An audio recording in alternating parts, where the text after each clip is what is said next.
Mariela, shall we begin? Shall we resume? Thank you, Geshe. Yes, let's resume. Thank you. Okay. Welcome you all to this, the afternoon session.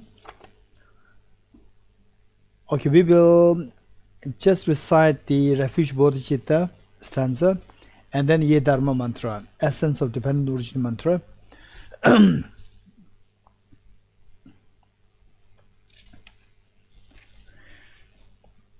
I go for refuge until I'm enlightened to the Buddha, the Dharma, and the Sangha.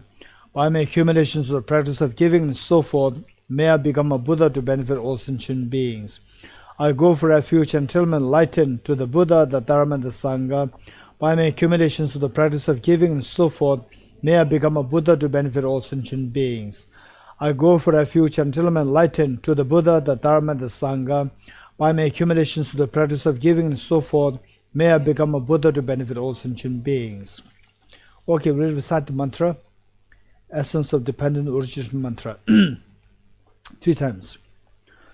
Om ye dharma hetu prabhavam hetum tesham tathagato hyavatat Desham chayo nirodha evam vati mahashramanaye swaha Om ye dharma hetu prabhavam hetum tesham tathagato hyavatat Desham chayo nirodha evam vati mahashramanaye swaha Om ye dharma hetu prabhava hetum tesham tathagato hyavatat Desham chayo nirodha evam vati mahashramanaye swaha. The meaning of the mantra: all phenomena arise from causes. The causes are taught by the Tathagata. The cessation of the causes as well is taught by the great seer. Heart Sutta mantra, 3 times. Deyatha Om Gati Gati Paragati Parasam Gati Bodhi Swaha Deyatha Om Gati Gati Paragati Parasam Gati Bodhi Swaha Tyatha Om Gati Gati Paragati Parasam Gati Bodhi Swaha.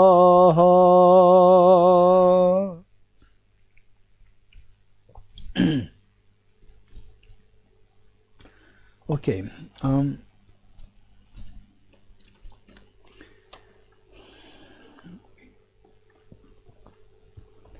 or 2 questions before we proceed to the next point. Any questions?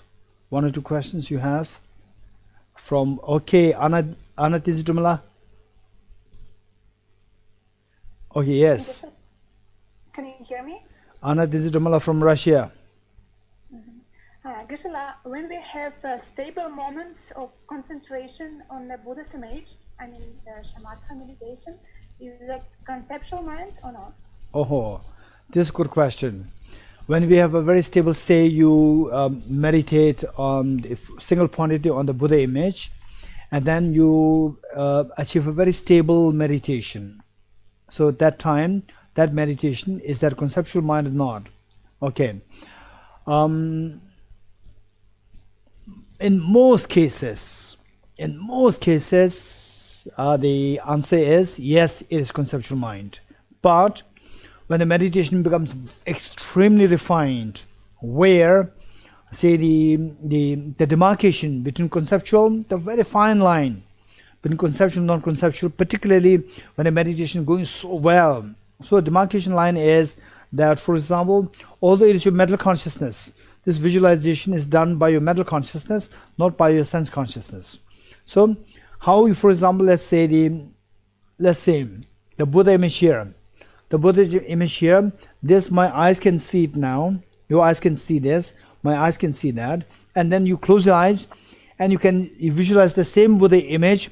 If it is as clear as what you are seeing now with your eyes, if your mental consciousness can see it as clear as what you are seeing here with your eyes, at that point the generic image is gone.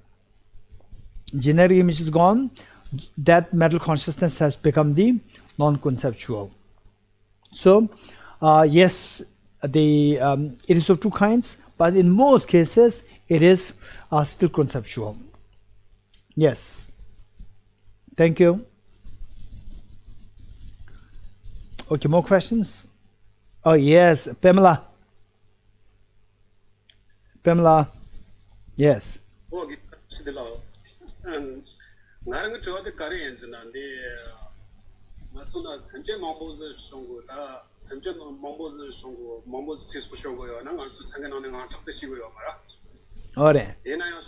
무시 차나 생각나는 거 적대시 치고치고 가리엔. 어래.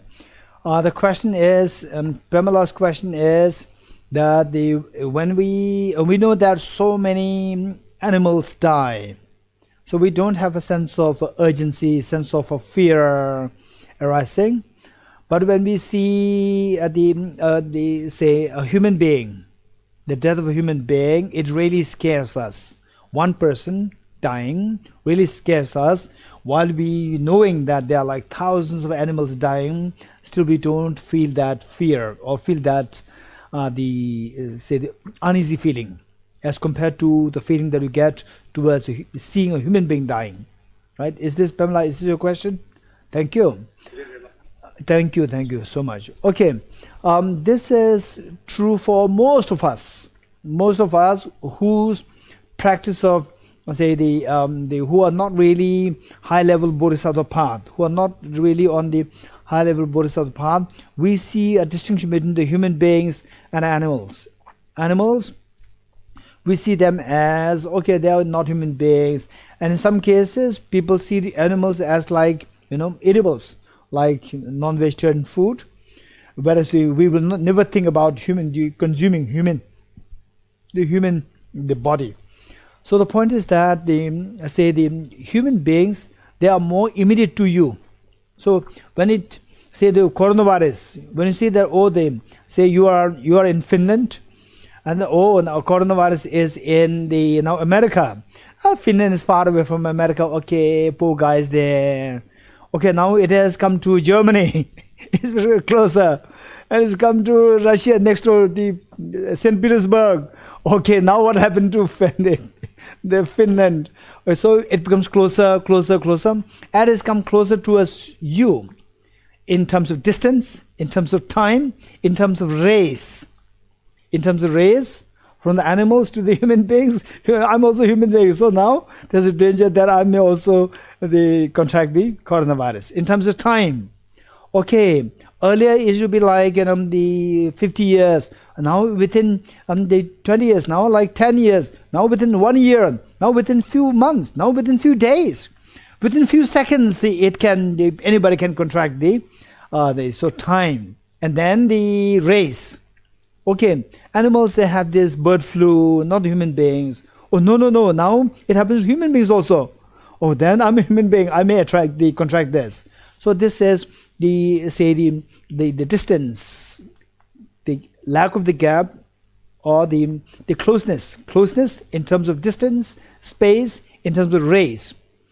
In terms of race, that I'm a human being. So the fear is more as compared to what is non-human beings. And as compared to the Finland, then the fear is less when it is happening to other countries. When it's happening to Finland, it's more scary because you are there in Finland. Okay, thank you. Okay. Maybe Tenzin Changchula, our youngest member here, our youngest attendee, 16 years old, Tenzin Changchula from Oroville. You have a question? Okay.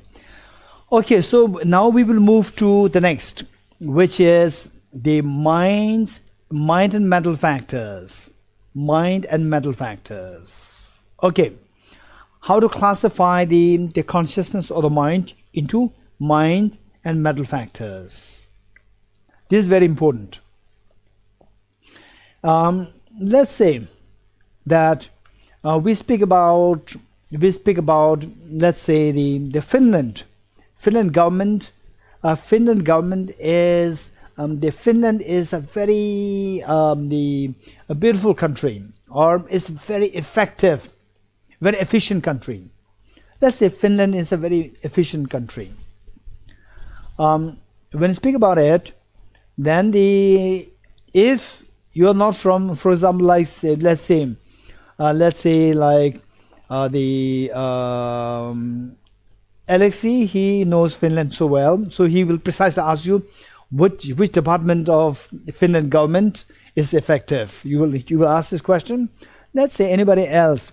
Let's say okay, Iridla. I don't know how Iridlahav, how familiar you are with Finland. If you're not too familiar, I may say that Finland is a very efficient country. You will say, wow, very good. You went there. Yes, I went there.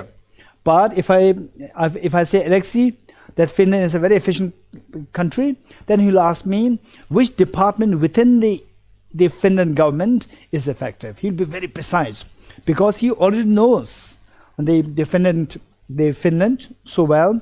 So he'll ask into more detail. So then you have to speak about the Finland, the education, health, or transportation, or the business, or the environment. Which department you think is effective? Then I may say, oh, the education and health. And then he may be even more precise.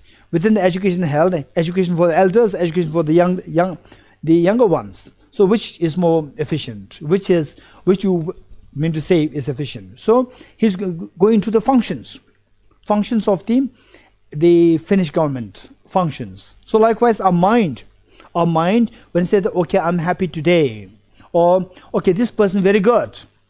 What do you mean by he's good? What do you mean by she's good? Her education, or her say the compassion, or her public relation, or what? You can go into the details. So it's when you say the person's good, you are saying the person's mind is good, but his mind has so many departments. Person's mind has so many functions. Department meaning functions, various functions. On the basis of the functions, departments are allocated. Likewise, on the basis of the functions for mind, the mental factors are allocated. In other words, the mind in general and the mental functions. They say some people are good in mathematics, and some people, for example, let's say Albert Einstein, he's good in physics, but he may not be good in neuroscience. And whereas, for example, say Professor Francisco Varela, who passed away late, Professor Francisco Varela, he's a brilliant philosopher, and also he is actually a biologist, and he's a brilliant neuroscientist. He may not be good in physics. And then, for example, let's say the Mahatma Gandhi, he's very good in law, but he may not be good in physics.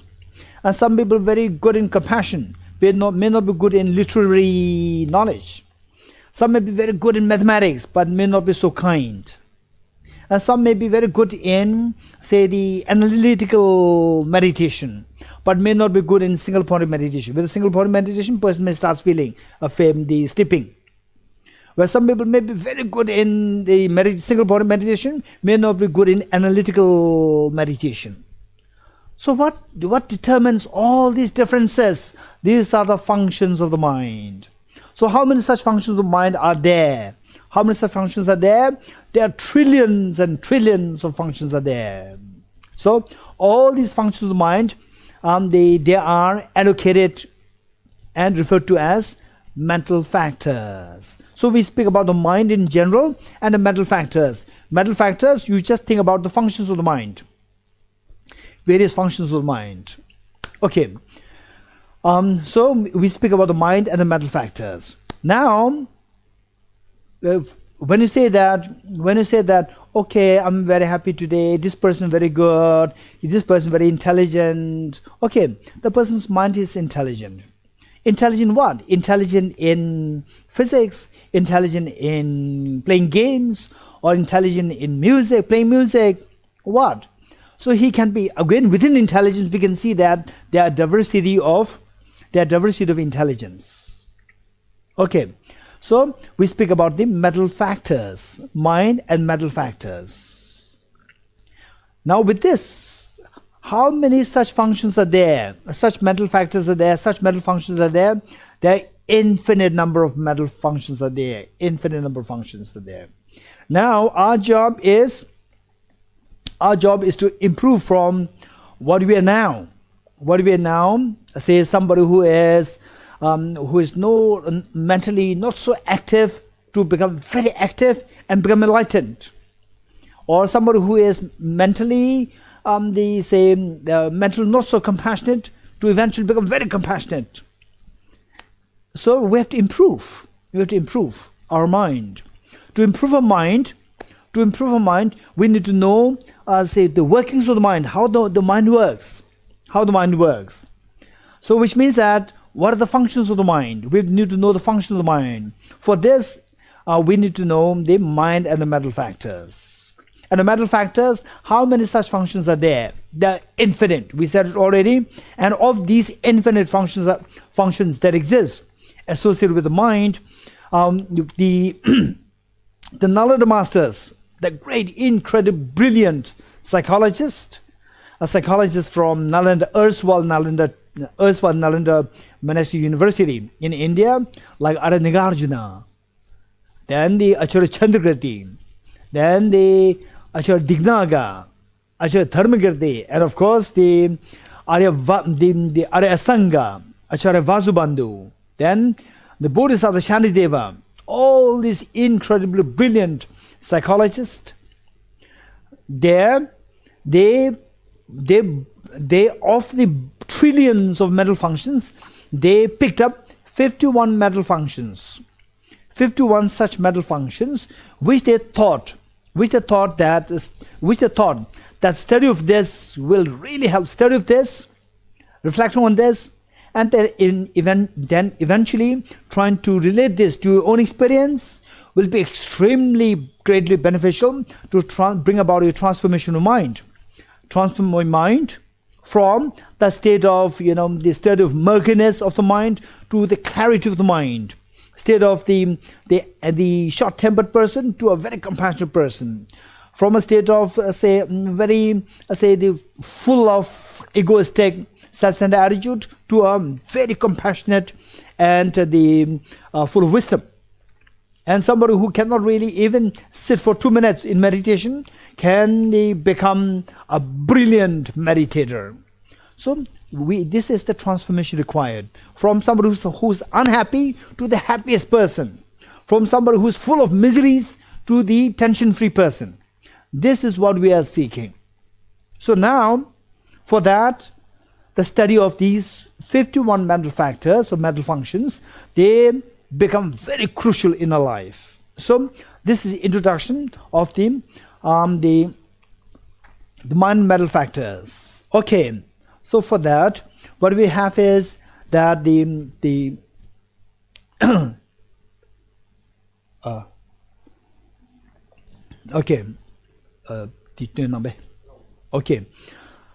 51 mental factors, they are grouped into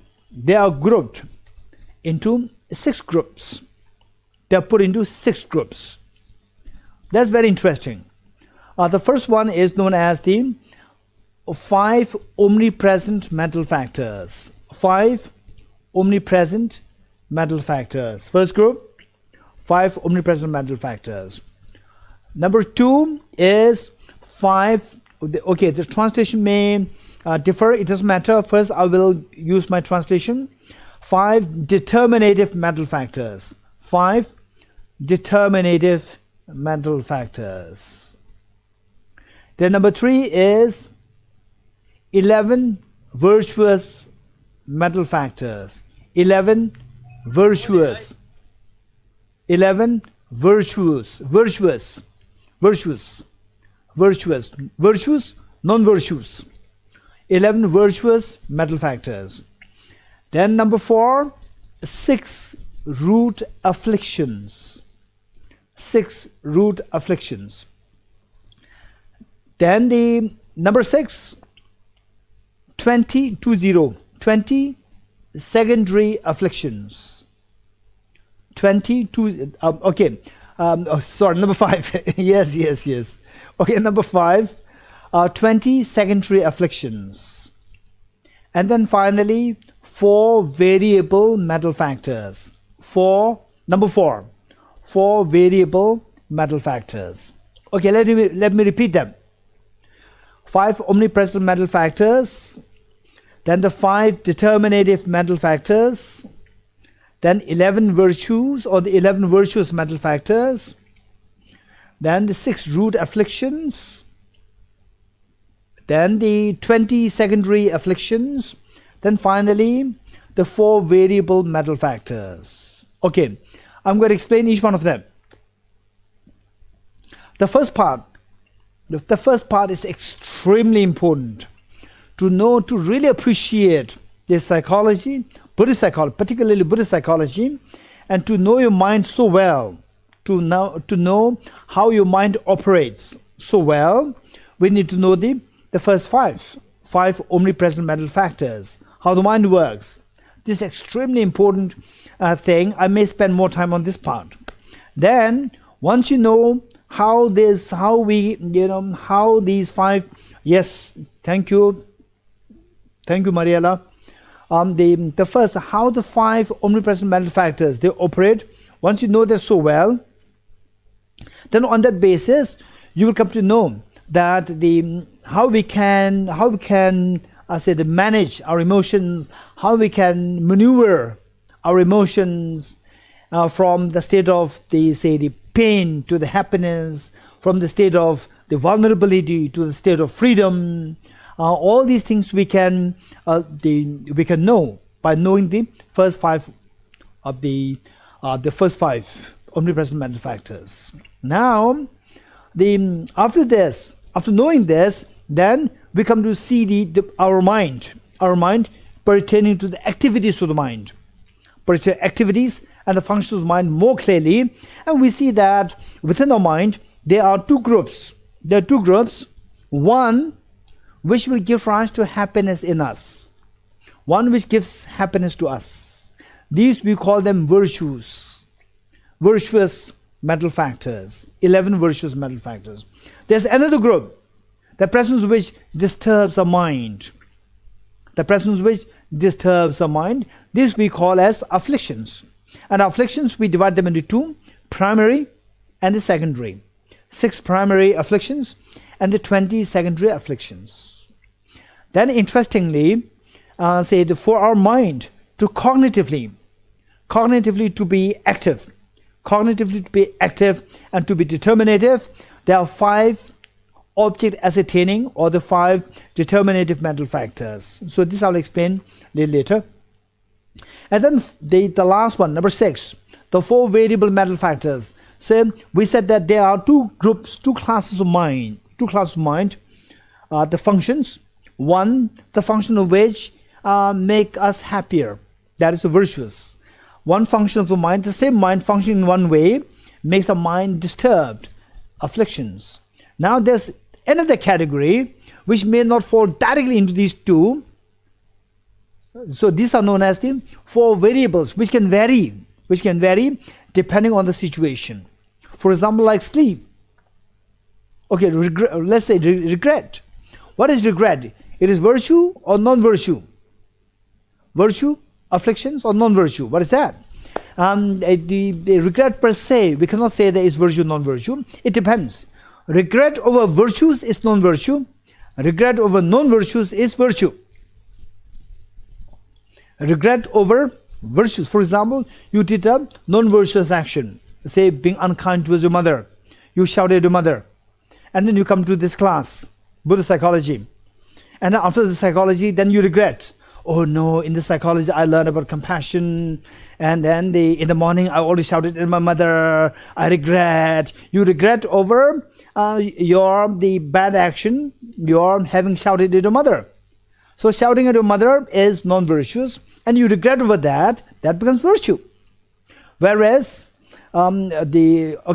whereas you attend this class, and then you go back to your house, and your mother said that, okay, you are late. Then, Mom, how dare you say like this? Right? You become angry.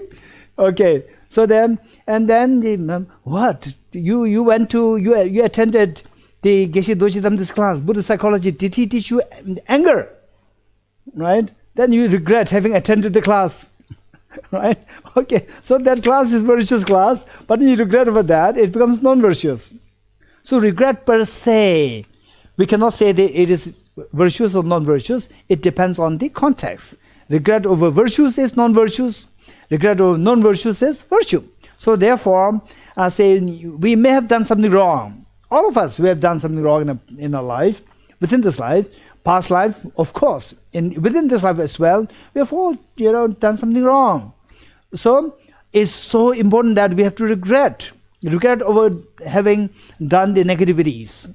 So that is virtue, because we learn from psychology, Buddhist psychology, that it falls under the category of variable mental factors, which can vary depending on the situation. Okay, so these are the six classes into which the 51 mental factors are grouped into. Okay, the first one, the 5 omnipresent mental factors. This is where I really like to focus more. Once we know how to, and then let's say that tomorrow, tomorrow we have only one session. Tomorrow we will go for the application of this, how we can use the understanding of the 5 omnipresent mental factors in order to make ourselves stress-free, depression-free, anxiety-free, make ourselves more compassionate, make ourselves more sensible person, less short-tempered, and more embracing. Okay, this is what we're going to learn in the application side. Okay, first, the 5 omnipresent mental factors. There are 5 of them. Traditionally, in the traditional text, first I like to enumerate these 5 on the basis of how these are being enumerated in the traditional text. And then I will try to put them in the order which, on the basis of which I will explain the 5 omnipresent mental factors. Okay. So what you see there on the screen, thank you, Mariel, thank you. What you see there on the screen, this is the order, as you find in the traditional text. Feeling, discrimination, intention, contact, attention. And how I would put it, or how I would explain it, will vary a little bit from this enumeration. It doesn't matter. So the point is that you have to understand how these 5 play a very important role in the workings of our mind and in the transformation of your mind. Meditation, single pointed meditation, then the analytical meditation. So for the analytical meditation, these 5 omnipresent mental factors, if you know how these 5 operate, then the analytical meditation will make total sense to you, and will realize that for the actual transformation of a mind, for the actual transformation from somebody who may not be so intelligent to a very intelligent person, from somebody who is not really empathetic to a very compassionate person, somebody who cannot really meditate for too long to somebody who can really meditate for the quality meditation for long duration of time. So all these things can happen on a basis of a sound understanding of these 5 omnipresent mental factors. Okay, so for that matter, how I will put it is, okay, number 1 is contact. Number 1, contact. Number 2, attention. Number 3, discrimination. Discrimination, number 3. And some translators translate it as perception. This is not a good translation. Say many texts, they translate this word. What should be for the okay, samjana. In Sanskrit, samjana. In Tibetan, dushe. Dushe, people translate it as a perception. It is a very loose translation. It's not a good translation. And be it in the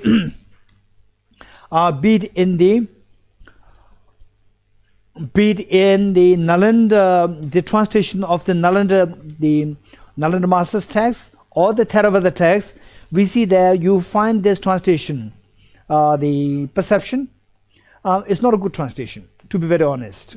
So better would be discrimination. There's a little problem there, but this is I would say this is very close, good translation.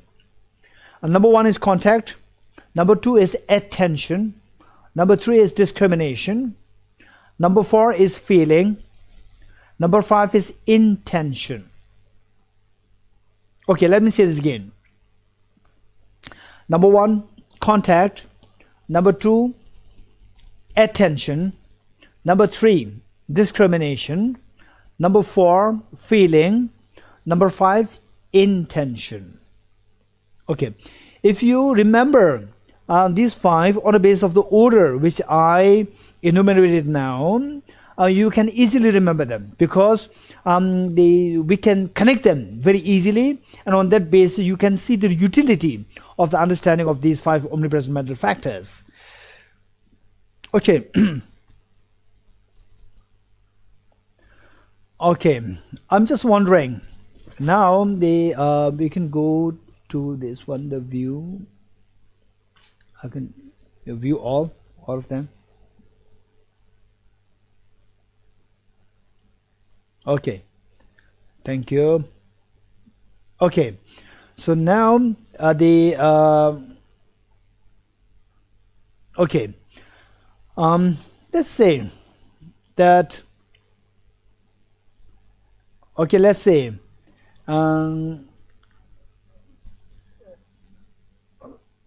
okay, so let's see, our youngest member is Changjubla, Tenzin Changjubla from Oroville.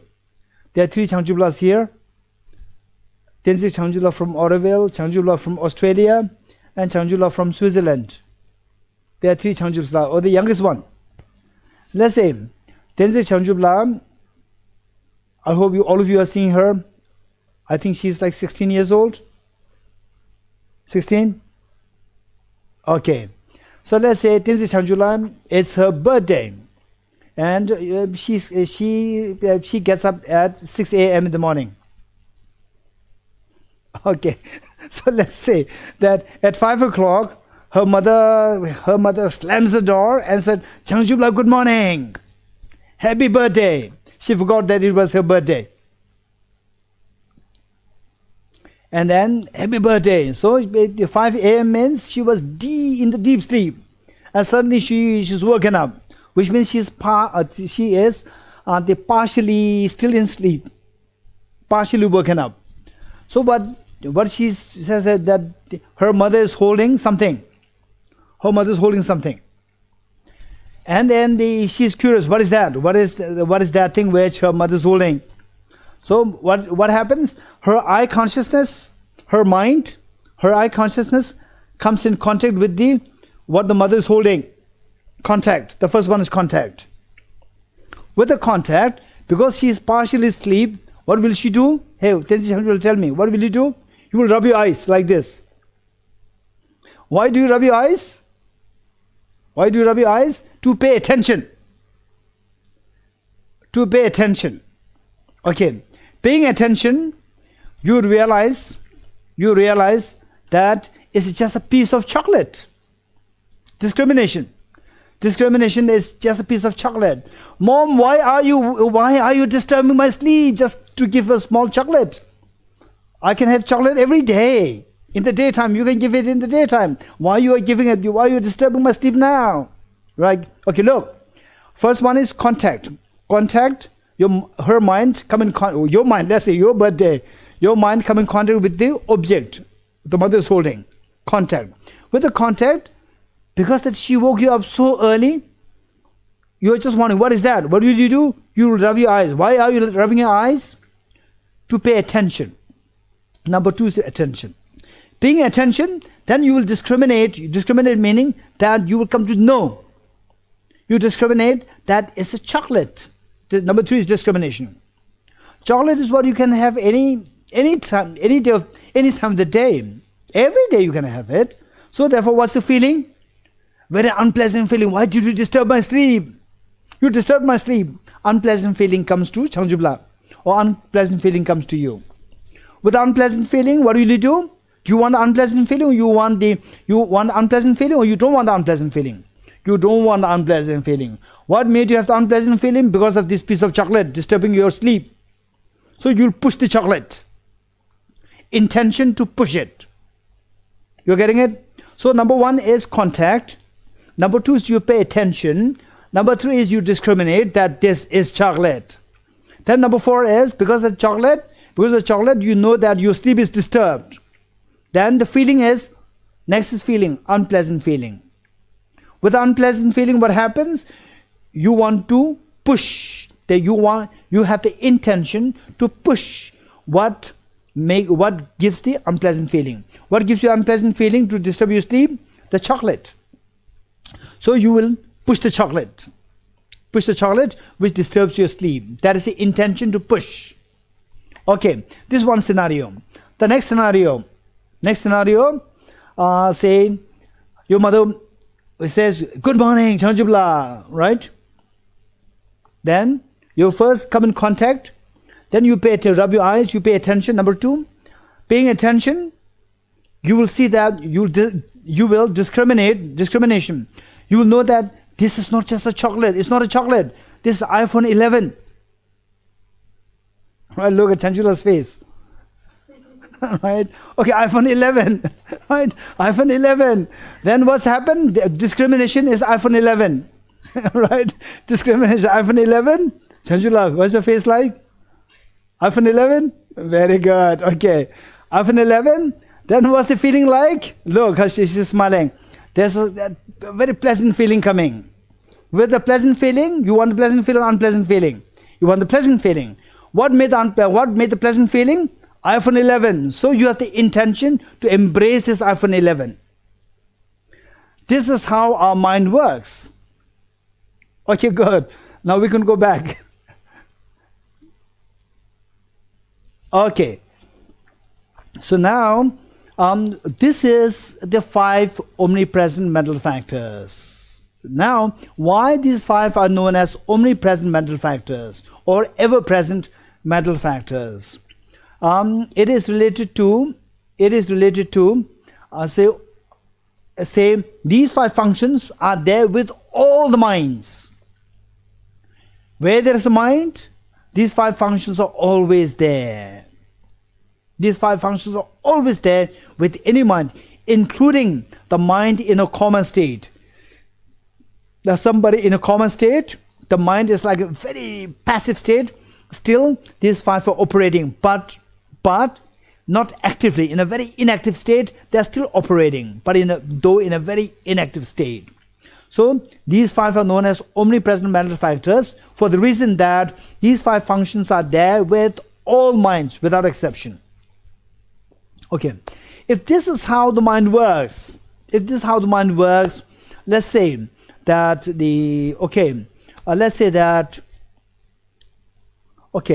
there's one professor, Professor Paul Ekman, who is a renowned Western psychologist. And once he asked a question to His Holiness the Dalai Lama. His question was, okay, I like you to think about this question, think about the answer to this question. I'll share this question which he asked to His Holiness, and I ask you to think about the answer. What answer would you give? So this question was asked like 7 years ago. The question that he asked was that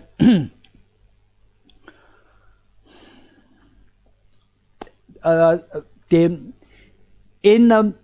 tragic incidents of a fire on blaze. Okay, house on blaze, house on fire. The house on fire. So where if somebody's trapped in the fire there, if somebody's trapped, say like a young small children trapped in the fire, and they say some people are outside, some people are safe, but they could hear the cry of the children trapped in the house on fire. So what is the response of the people outside? So this was his question, and no, this is still not a question. His question is that some of these people, without second thought, these people, they jump into the fire to rescue the children, or rescue the person in danger. So his question now is, okay, so again, it's not the question, still not the question. He said that amongst those people who without hesitation jumping into the fire to rescue the children or the people there, so amongst these people who jump, they are not necessarily, some of them they are not necessarily religious at all. No belief in God, no belief in Buddha, no belief in any religion. So he asked His Holiness. Now the question is, what is the reason for this person to risk his or her life by jumping into the fire to rescue the person? What's the reason? Say if you're a believer God, then so that way I'm serving the God. So the God wants us to they help others. Whereas if you believe in rebirth, or if you believe in karma, or I jump there so that the other person is rescued, and that I accumulate positive karma, so in the future lives, then I will have the benefit of this. But then these people, some of them, they don't have any belief in karma, they don't have any belief in God, Buddha, whatever, but they jump. So what's the reason that they jump? And to jump and risk their life. They know that their life is going to be in danger by jumping there. Why did they take the challenge? Why did they jump into this the risk? Why did they risk themselves, risk their lives? Why? This question. Okay. Anybody who likes to give the answer? Anybody?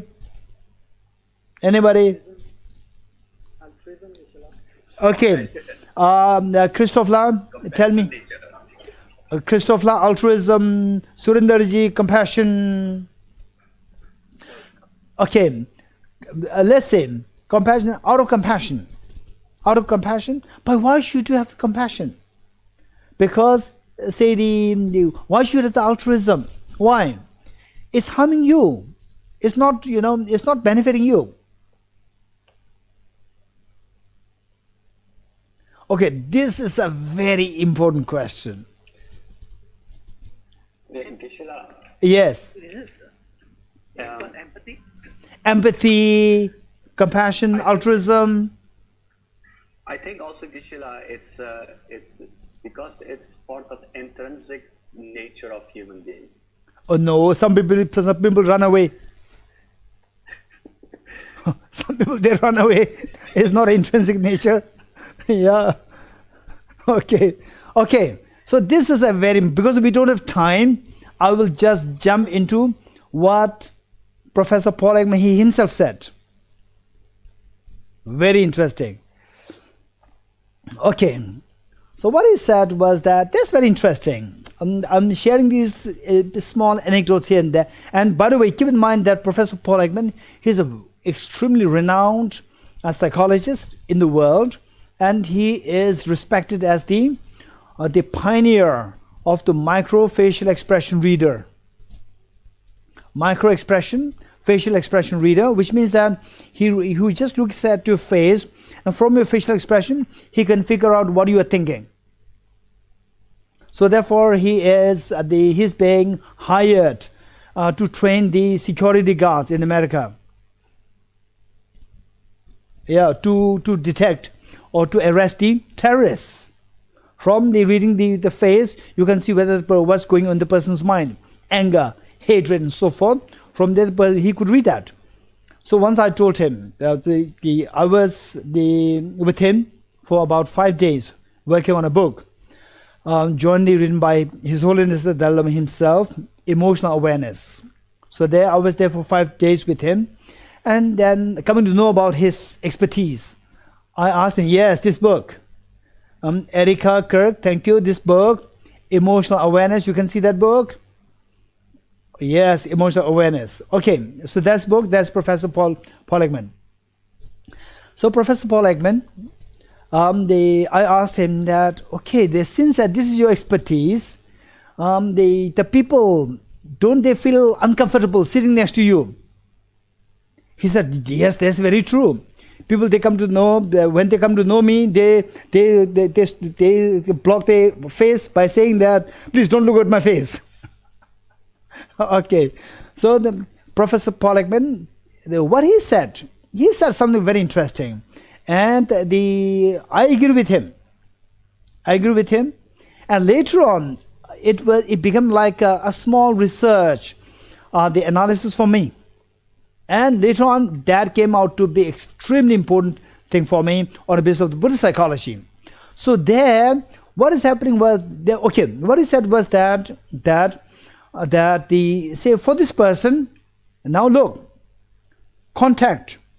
The person's mind come in contact with the person in the scream of the person in the house on fire.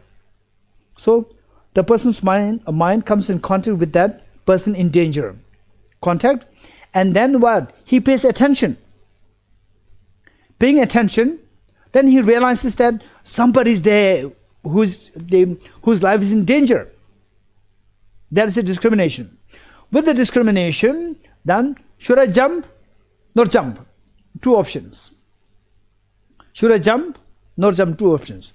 I jump. Okay, I jump. This is the discrimination that I should jump. I should not jump. This is also another discrimination. There are 2 possible discriminations. I jump or I don't jump. Right? I jump. When you think this discrimination, I jump, and the feeling. After this discrimination, there's the feeling. I jump, and the feeling, a pleasant feeling comes to you. Pleasant feeling comes to you. Feeling of fulfillment. Pleasant feeling comes to you, the person will jump. I jump, an unpleasant feeling comes to you, person will not jump. You're getting it? So, they say, first the contact, then pay attention, then you discriminate or you discern that somebody is there in the fire. Should I jump or not jump? I jump, what's the feeling? I not jump, what's the feeling? It's a very fast process. It's not a slow process. It's a very fast process. I jump, what's the pleasant? I not jump, what's the feeling? So when they say, I jump, yes, I should jump. Then if the pleasant feeling comes, the person will jump. If the unpleasant feeling comes, the person will run away. And in some cases, the person runs away, and then in the middle, the person stops and regrets. This also happens. Because in the process, even everything is dependent and originated. First, jump, unpleasant feeling comes, the person runs away. In the process of running, then, I don't jump, again unpleasant feeling comes. So that makes the person stop. And what should I do now? Jump or not jump? Not jump, unpleasant feeling is more than jump. So jump. Whereas, jump, oh no, then they will take care of me, then my parents will worry about me, my family members worry about me. So then the unpleasant feeling arises, the person will not jump. So the point is that, so what he is saying is that finally the person is getting some feeling inside. Pleasant feeling or unpleasant feeling. If there's discrimination that I should jump, the pleasant feeling arises, the person will jump. Pleasant doesn't mean that a blissful feeling. No. There's a danger there. The person feels the danger. But the feeling of fulfillment, that I'm able to rescue somebody's life. Pleasant doesn't mean a pleasurable feeling. No, it's not a pleasurable feeling. It's a feeling of fulfillment where, I'm able to rescue somebody's life. I'm so happy. I'm so glad that I'm able to do that. This is what I meant by the pleasant feeling. So, whereas unpleasant feeling comes, the person will run away. This is how it works. This is what he said. And then I took two of my friends to be introduced to him during that interview with His Holiness. After the interview, then when he left for the guest house in the hotel, then I brought two of my friends to meet him. And he said this is very interesting. He said that just this small piece of information, it took him 50 years to discover this small piece of information. It took him 50 years. This was the research, the reflections that he had been undergoing for the last 50 years, and finally he got this answer, that the feeling decides whether the person should jump or not jump. And it took him 50 years. Okay, now we are learning this within few seconds. Yeah.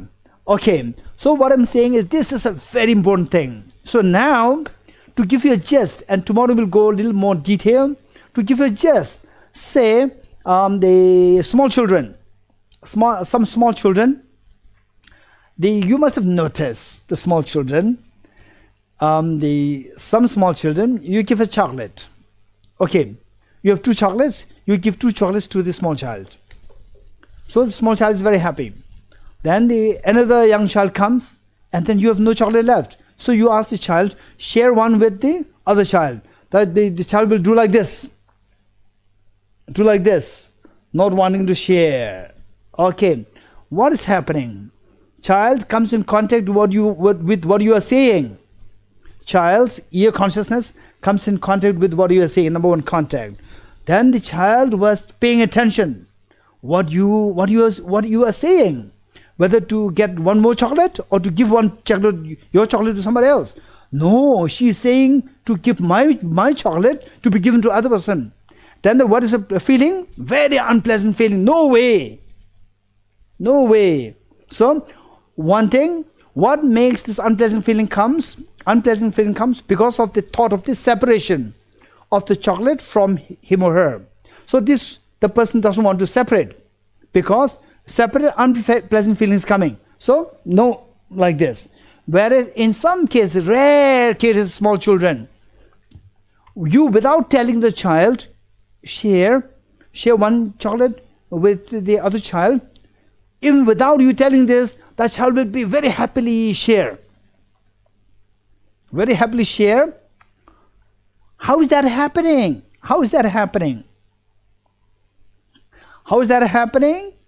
It is because for this young child, the thought of giving, sharing, gives a pleasant feeling.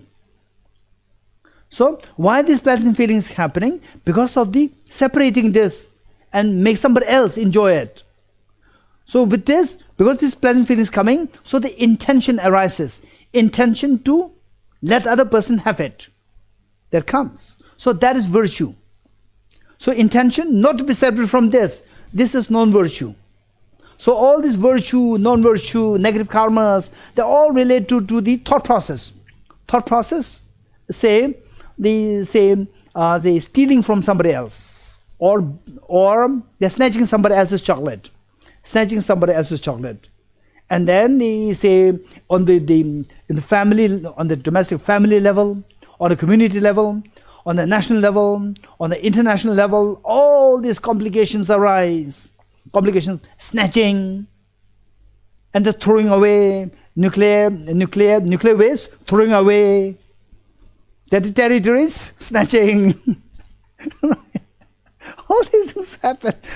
Nuclear waste, right? Feeling of unpleasant feeling arises when the nuclear waste is with you.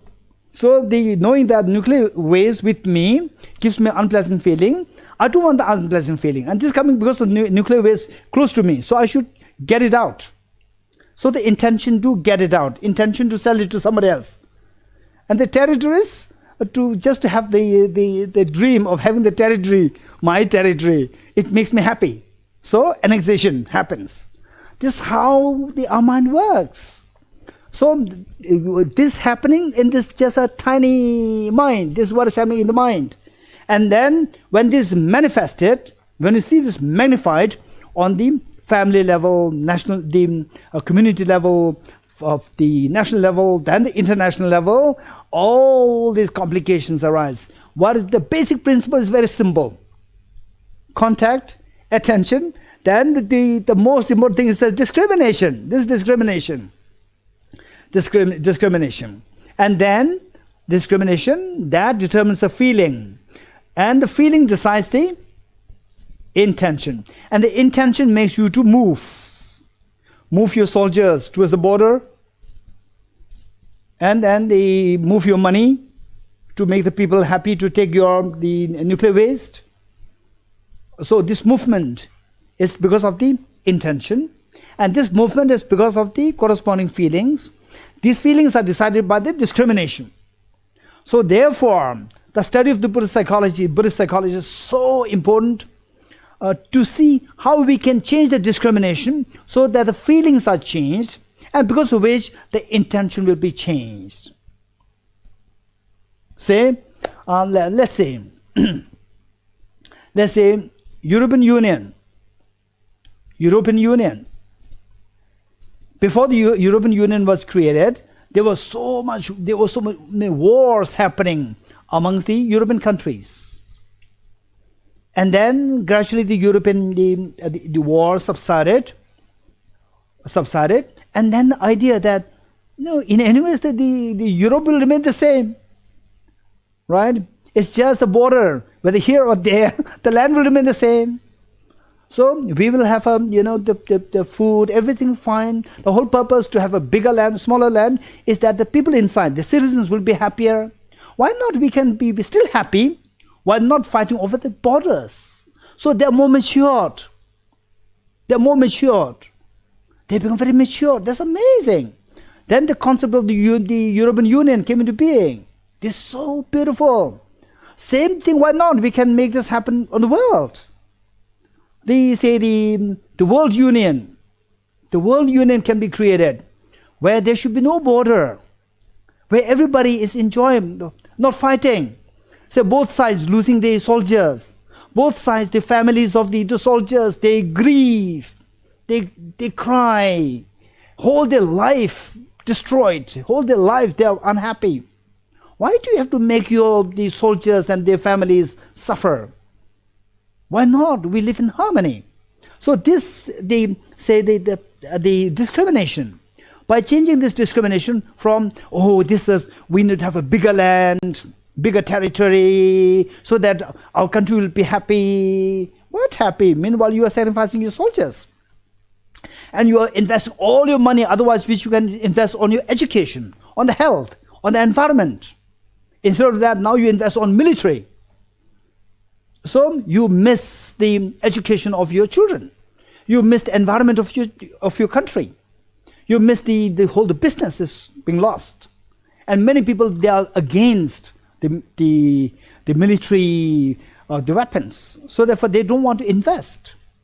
So we see that these are all because of the thinking, the discrimination. When the discrimination goes wrong, then the thought of getting a bigger territory makes them happy, gives them pleasant feeling. So what makes them pleasant feeling? To have a greater territory. So the intention to annex other territories happen. Likewise, corruption. Likewise, all the bad things, they are determined by these the discrimination. So therefore, instead of that, if the discrimination is changed, okay, whatever the border is, doesn't matter. Finally, the purpose is to that the people of our people should be happy. And we know that our people and the people of other countries, they are mutually interdependent. They're dependent.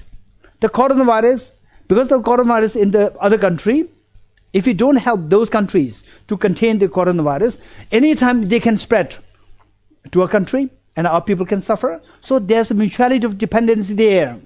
So knowing this, then finally the purpose is for the citizens to be happy, and citizens to be happy, other citizens happier, our citizens will be happier. That's so good. So therefore we live in harmony. So this discrimination will give a very pleasant feeling to think of the harmony of your country and others' country. So this will make us go into the dialogue rather than annexation, rather than the conflicts, rather than Cold Wars. So the feeling, pleasant feeling gives rise to the intention to have a dialogue, intention to support each other, intention to go for bilateral relations. So this is how we can really use this psychology to really make the international relations healthy, to make your family relations healthy, to make the community, to make your the national the operations healthy. So this is how it can be extremely beneficial for us. Okay. So this is about the 5 omnipresent mental factors. Okay. The next is okay. So now, after knowing this, then if we're able to fix the discrimination well, okay, let's say that, again, to give you, okay, more detail we'll do tomorrow if we get time tomorrow. Okay, let's say that with these 5 omnipresent mental factors, once you know, wow, that's amazing. If I rectify the, say, intention to push others or intention to embrace others, is determined by what kind of feelings coming in me.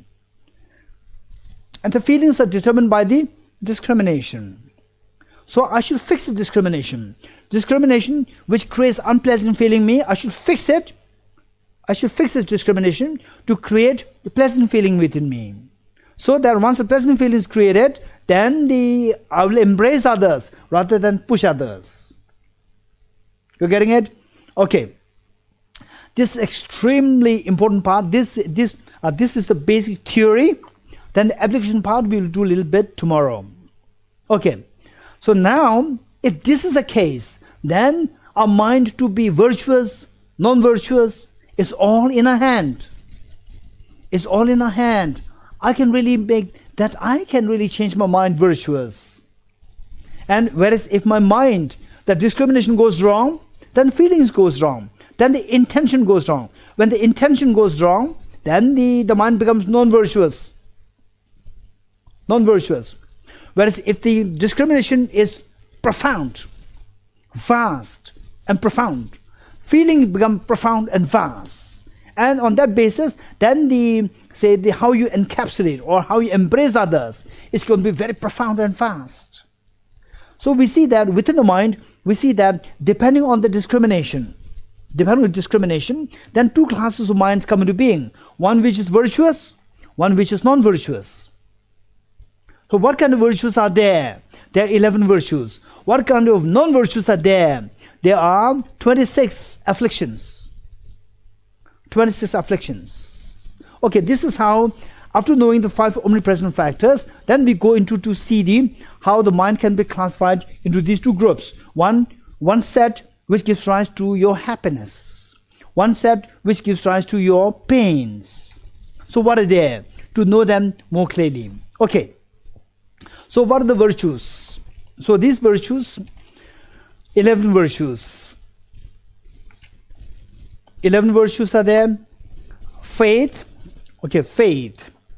The faith, number 1 is faith.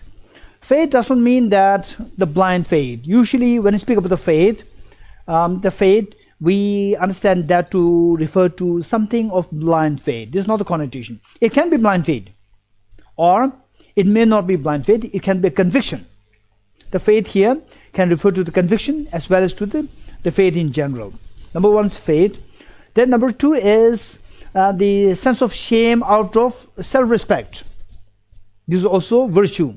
Sense of shame out of self-respect. Okay, I should not be doing this because that I'll be embarrassed if I do this. Then number 3, sense of shame out of respect for others. I should not be doing this. This can offend others. Then non-attachment. Non-attachment. Say that the attachment. I like to give a little bit of explanation here. Some people say that in Buddhism, attachment is considered as the root of all the miseries. But meanwhile, we see that attachment, what about our attachment to your parents? For example, this morning, before we had our session, there was another session which I was a part of, and then the one participant asked this question, that attachment there are two. Say the mother's love towards the child. What is that? Is that attachment or not? Okay, so we see that attachment is a feeling of closeness. Attach meaning, say two things come to feel attached to each other, which means that come closer. These two attached. Attachments come closer. So attachment has a connotation of coming closer. So coming closer, there are two. One which is virtuous and one which is non-virtuous. Virtuous, for example, say I want to become Buddha. I want to help the people suffering from coronavirus. I want to help the people suffering from coronavirus.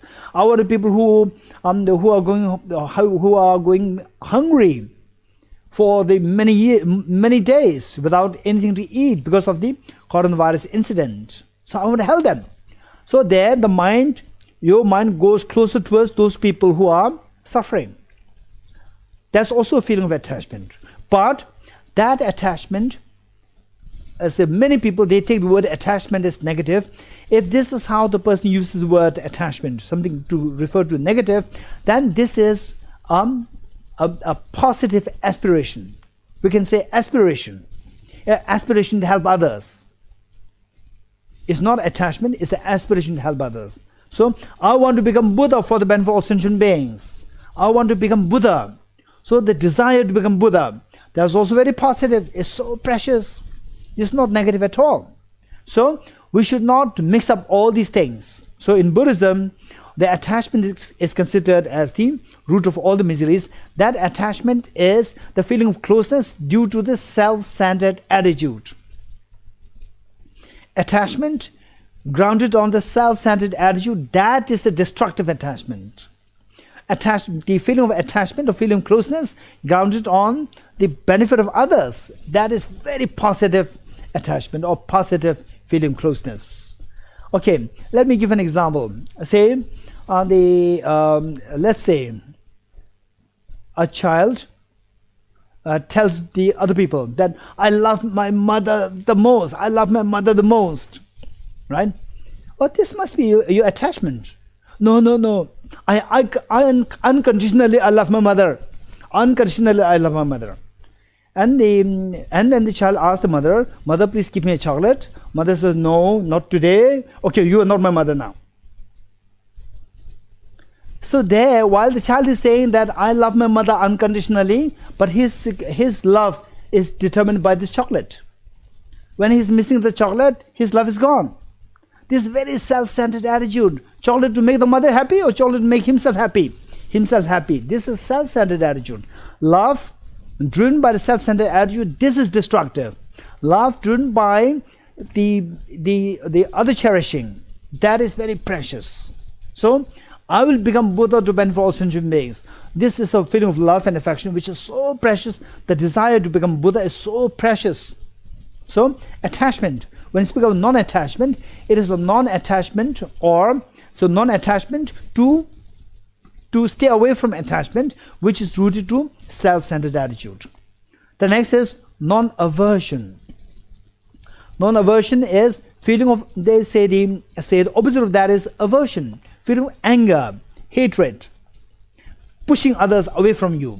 So, non-aversion, opposite of that. And then the non-ignorance. The ignorance Ignorance has a connotation of distorting the reality. Distorting the reality, or not seeing the reality clearly, or creating the blurriness of the reality. So that is ignorance. And non-ignorance, that's the opposite of that. And then the next one is enthusiasm, the joy over virtue. That's very important. And then pliancy. The pliancy is, say for example, let's say when you don't like the person, say there are two persons. Say you like your mother more. Okay, let's say there are two persons, person A, person B. You like person A more and not so B, not much the B. And the B asks you to please borrow me the pen. So what is your reaction?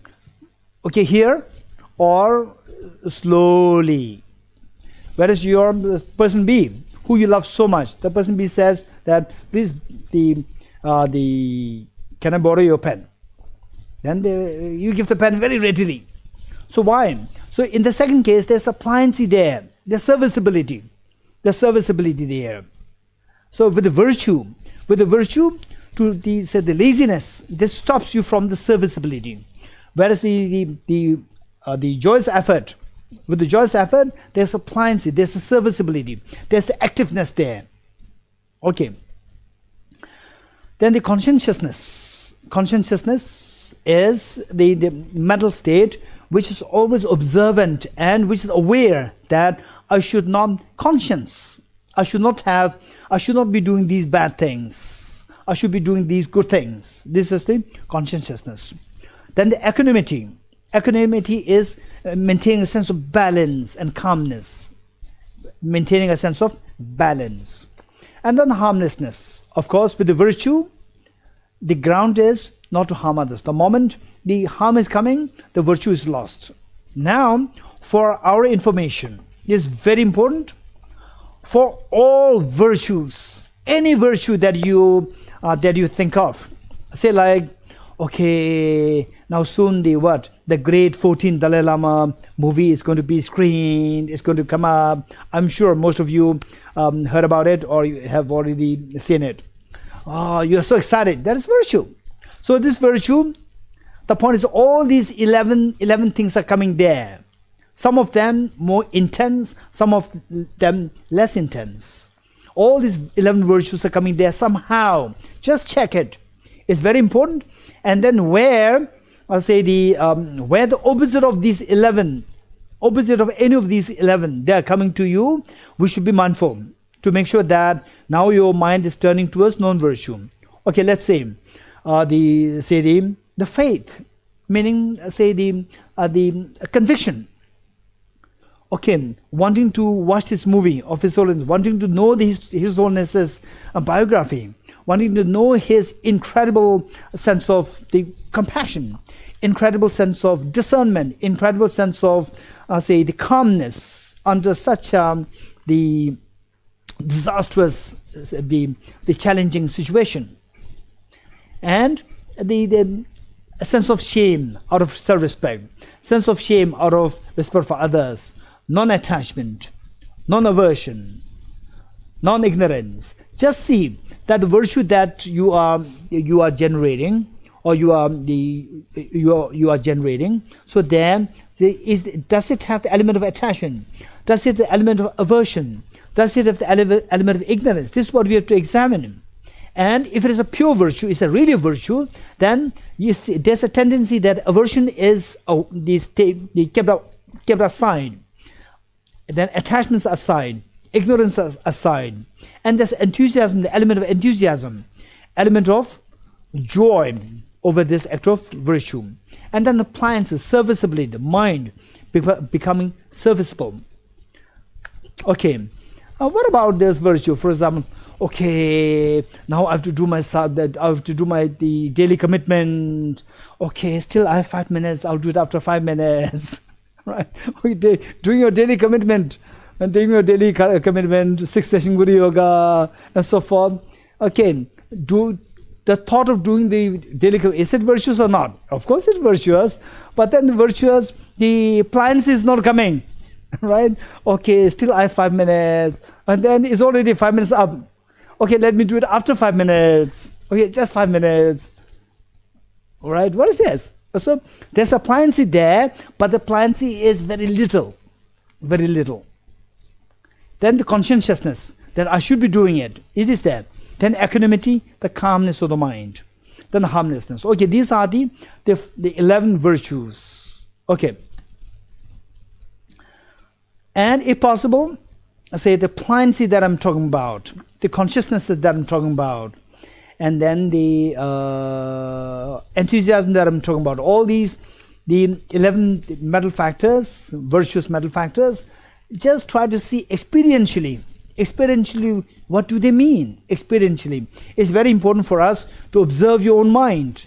When the virtues arise, sense of virtue arises within us, see the experientially, if all these 11 they are within you. It may vary in intensity, it doesn't matter, but they should be there. Okay, next, the 6 root afflictions and the 20 secondary. I will just go through the 6th root, and the 22nd we'll read through, and then we will then the wind up. Okay, 6 root afflictions. Now let's say that what we learned about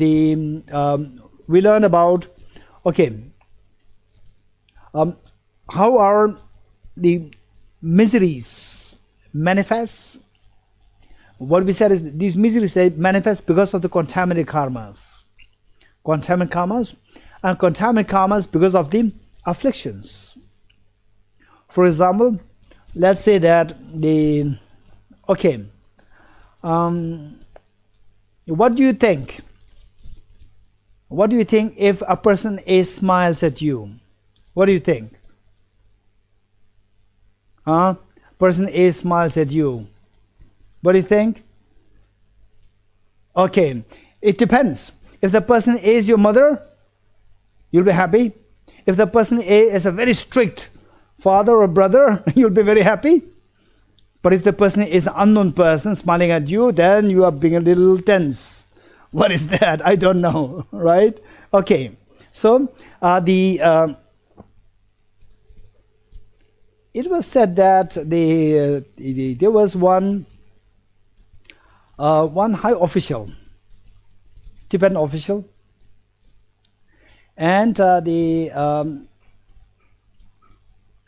when he starts smiling, when this official starts smiling, and then he pats his own knee like this, smiling, smiling, better you run away.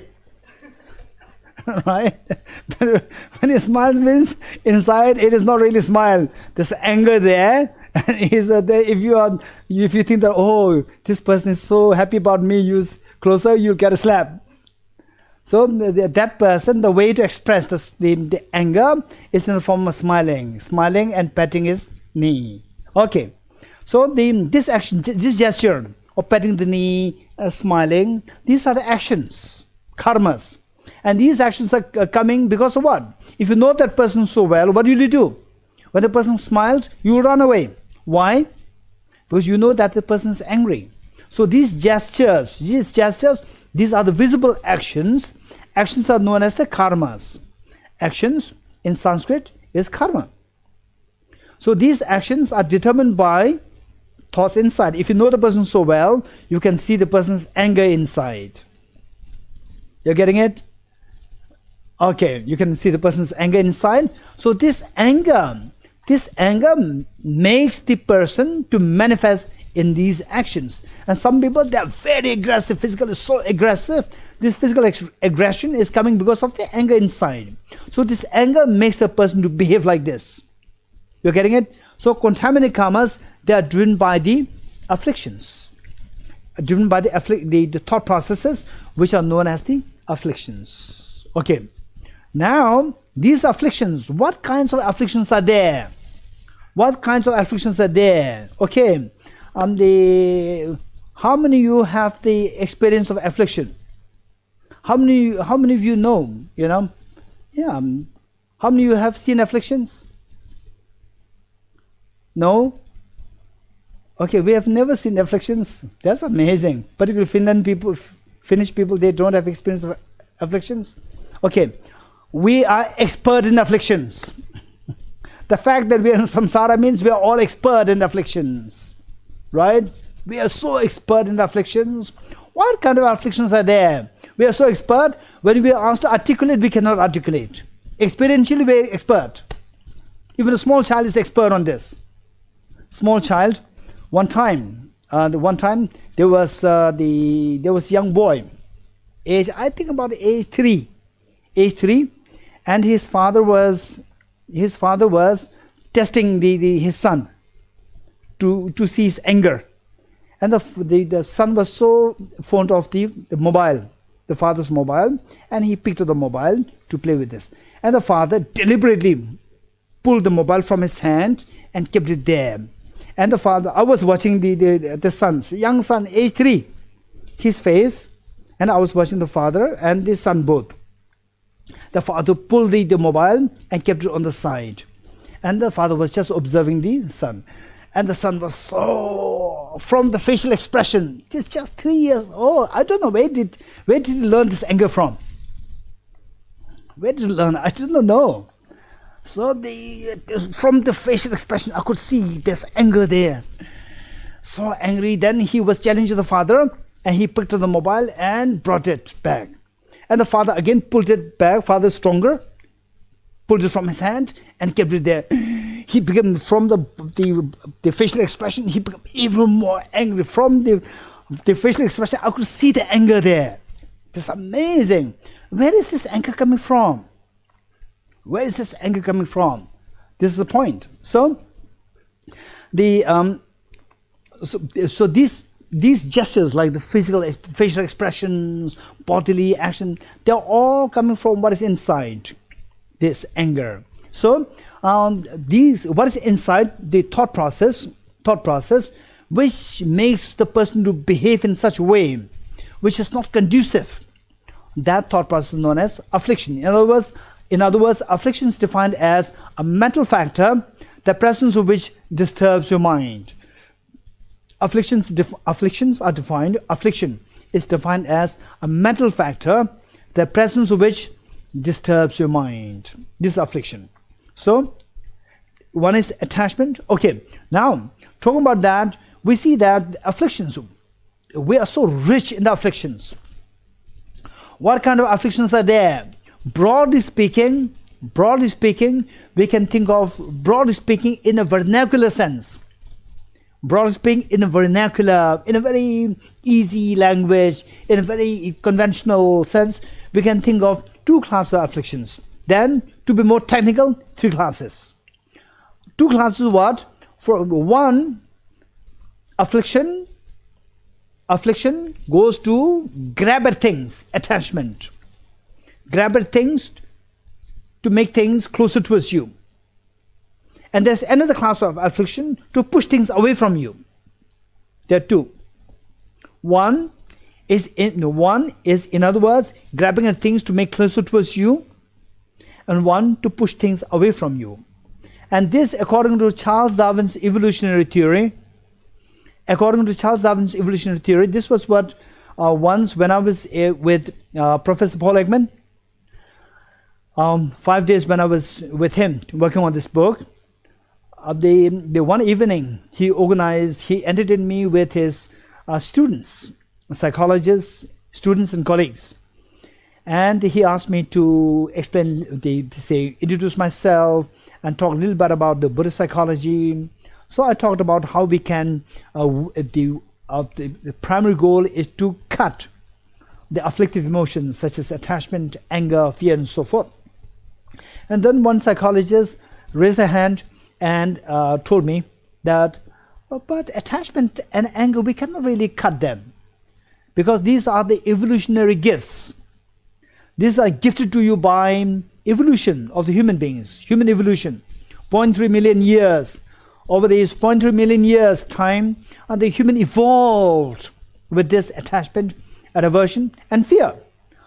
These are indispensable emotions required for your survival. Otherwise, we cannot survive. For example, for survival, we need conducive factors. And what makes conducive factors come closer to you is because of the attachment. And we have to get rid of the non-conducive factors. What makes you to stay away from the non-conducive factor? For example, the air pollution. Air pollution,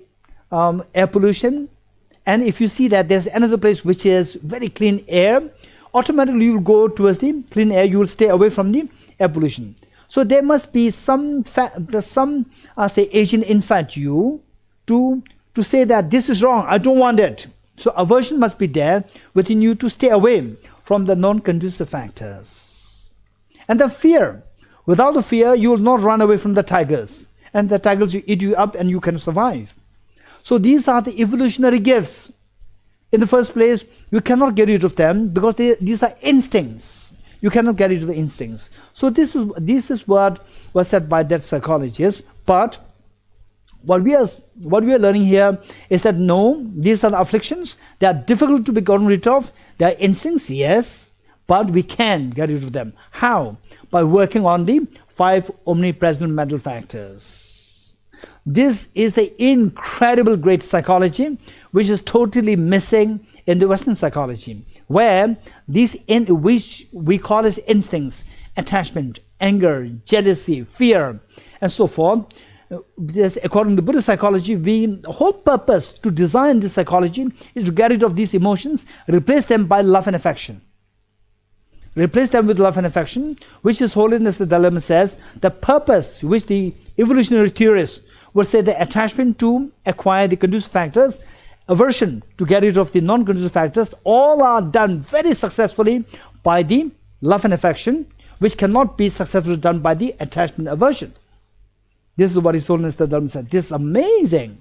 And this is the beauty and the strength of the Buddhist psychology, where we don't have to resort to attachment anger in order to survive yourself. To survive yourself, the best way by which to survive in a very healthy, happy way is the compassion.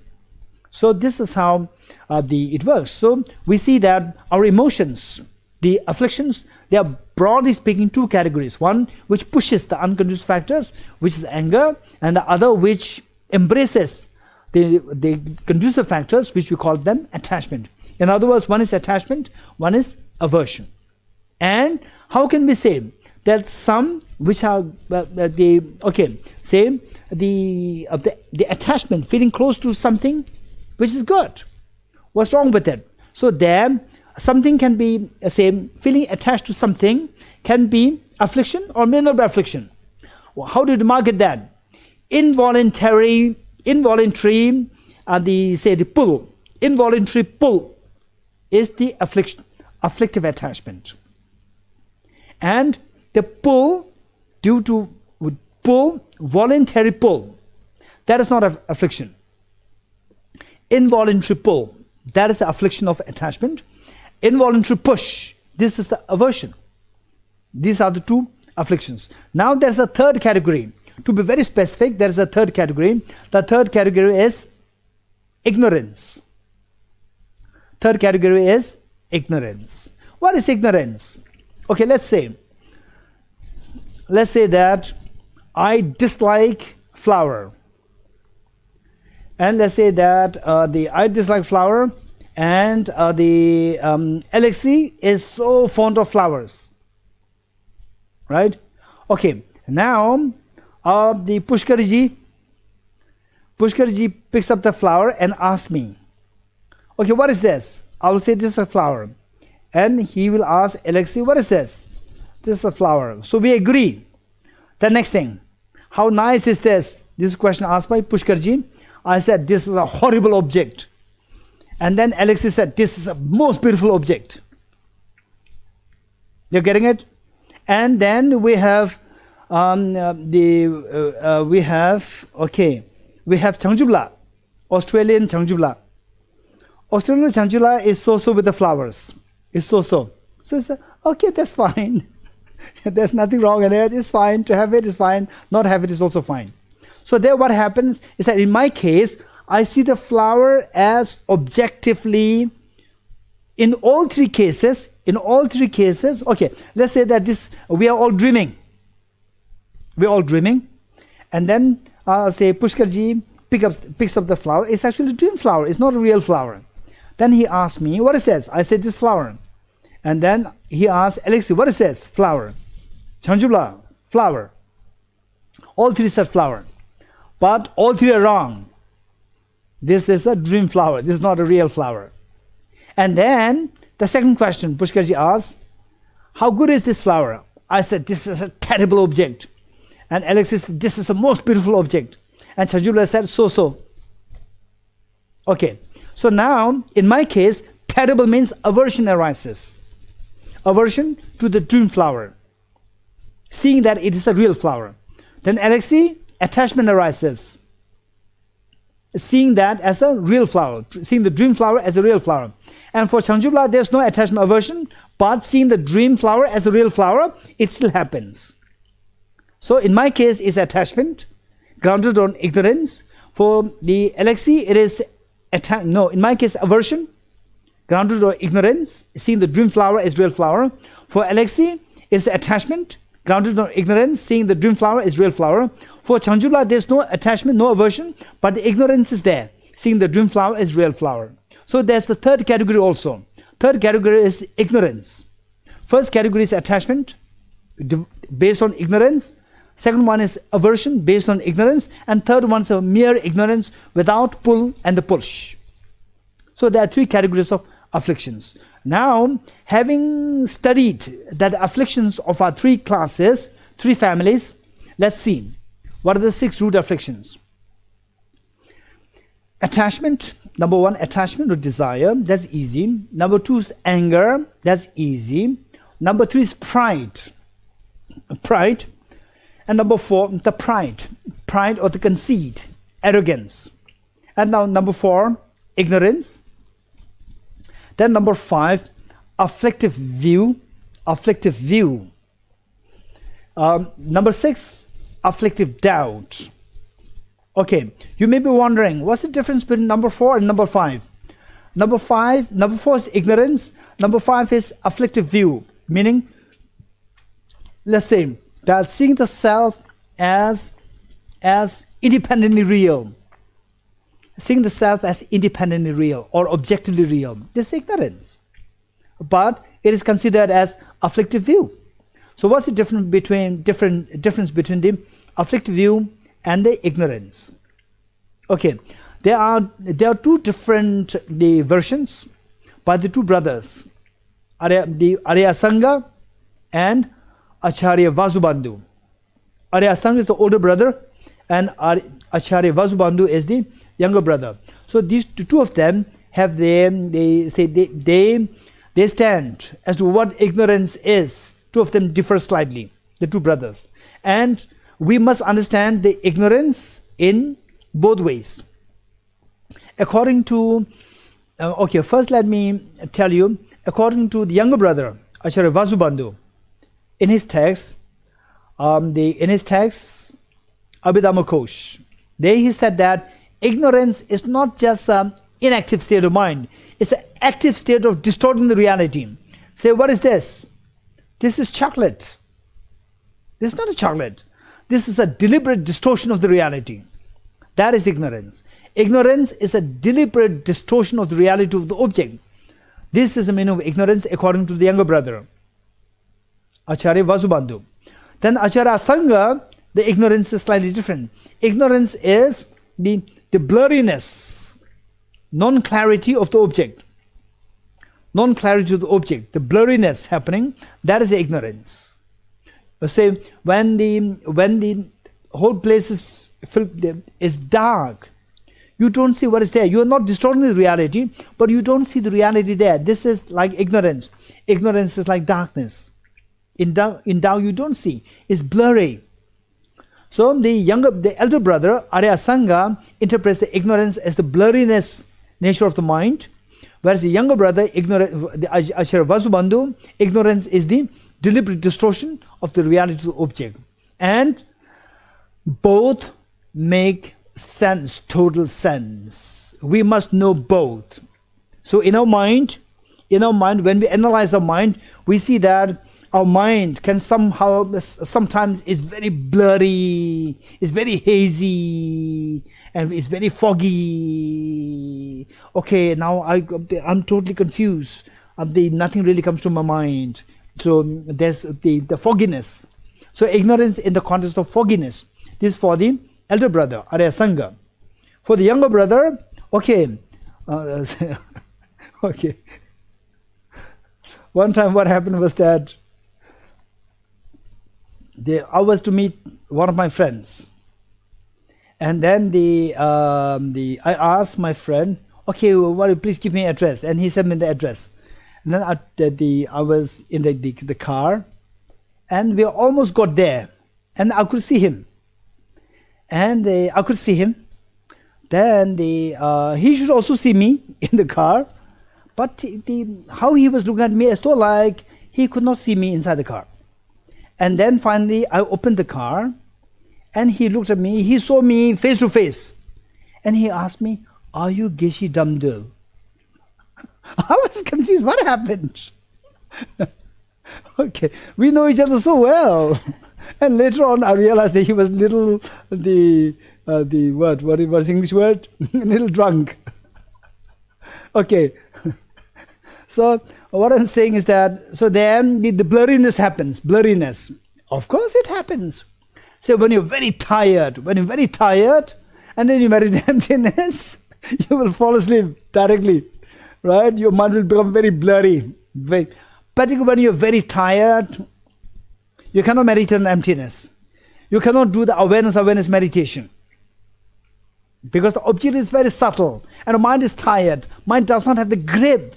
Forget about getting hold of the subtle object. It can't even hold the object. It will fall asleep directly. So therefore, the point is that, say, the mind, what kind of emotions when they arise, what is that like? It is very important for us to just check. So the point is that the afflictive views, and the ignorance, the difference. This very good. Ignorance, same can have two connotations. One is ignorance in the context of the blurriness, and the ignorance in the context of deliberate distortion of the reality. And we have to know both, because we, experientially speaking, we see that both are happening within us. Both are happening within us. Particularly when we look at things. The flower, my chocolate, my delicious food, the car, beautiful car, or whatever, something which entices you, something which pushes you. So when you look at these things, how do they appear to you? They appear as though so concrete, tangible, solid, objectively there. And then whereas when you go into the emptiness analysis, to your amazement, what you are seeing is not really there. What you're seeing as so enticing is not really there. This is what we will experience. From there, we can see that how the negative emotions, like attachment, there's a misperception happening. The anger, there's a misperception happening. There's a pride, misperception happening. So this is extremely beautiful psychology. Okay, we'll stop here. Then the remaining little left, the 20 secondary afflictions, we'll just read through. And then we have the 4 variable mental factors, and then the 5 determinative mental factors. This we'll do tomorrow, along with the application side. How to apply this psychology to enrich our discrimination, mental factor of discrimination, to be very positive, and thus to enrich our feeling of the pleasant wholesome feeling come within us, so that the mental factor of the intention is to embrace everybody, not to push anybody. How to make it happen? So this is what we're going to study tomorrow. Yeah. Okay, any questions? We have a few minutes now. Mariela, Zanala, questions?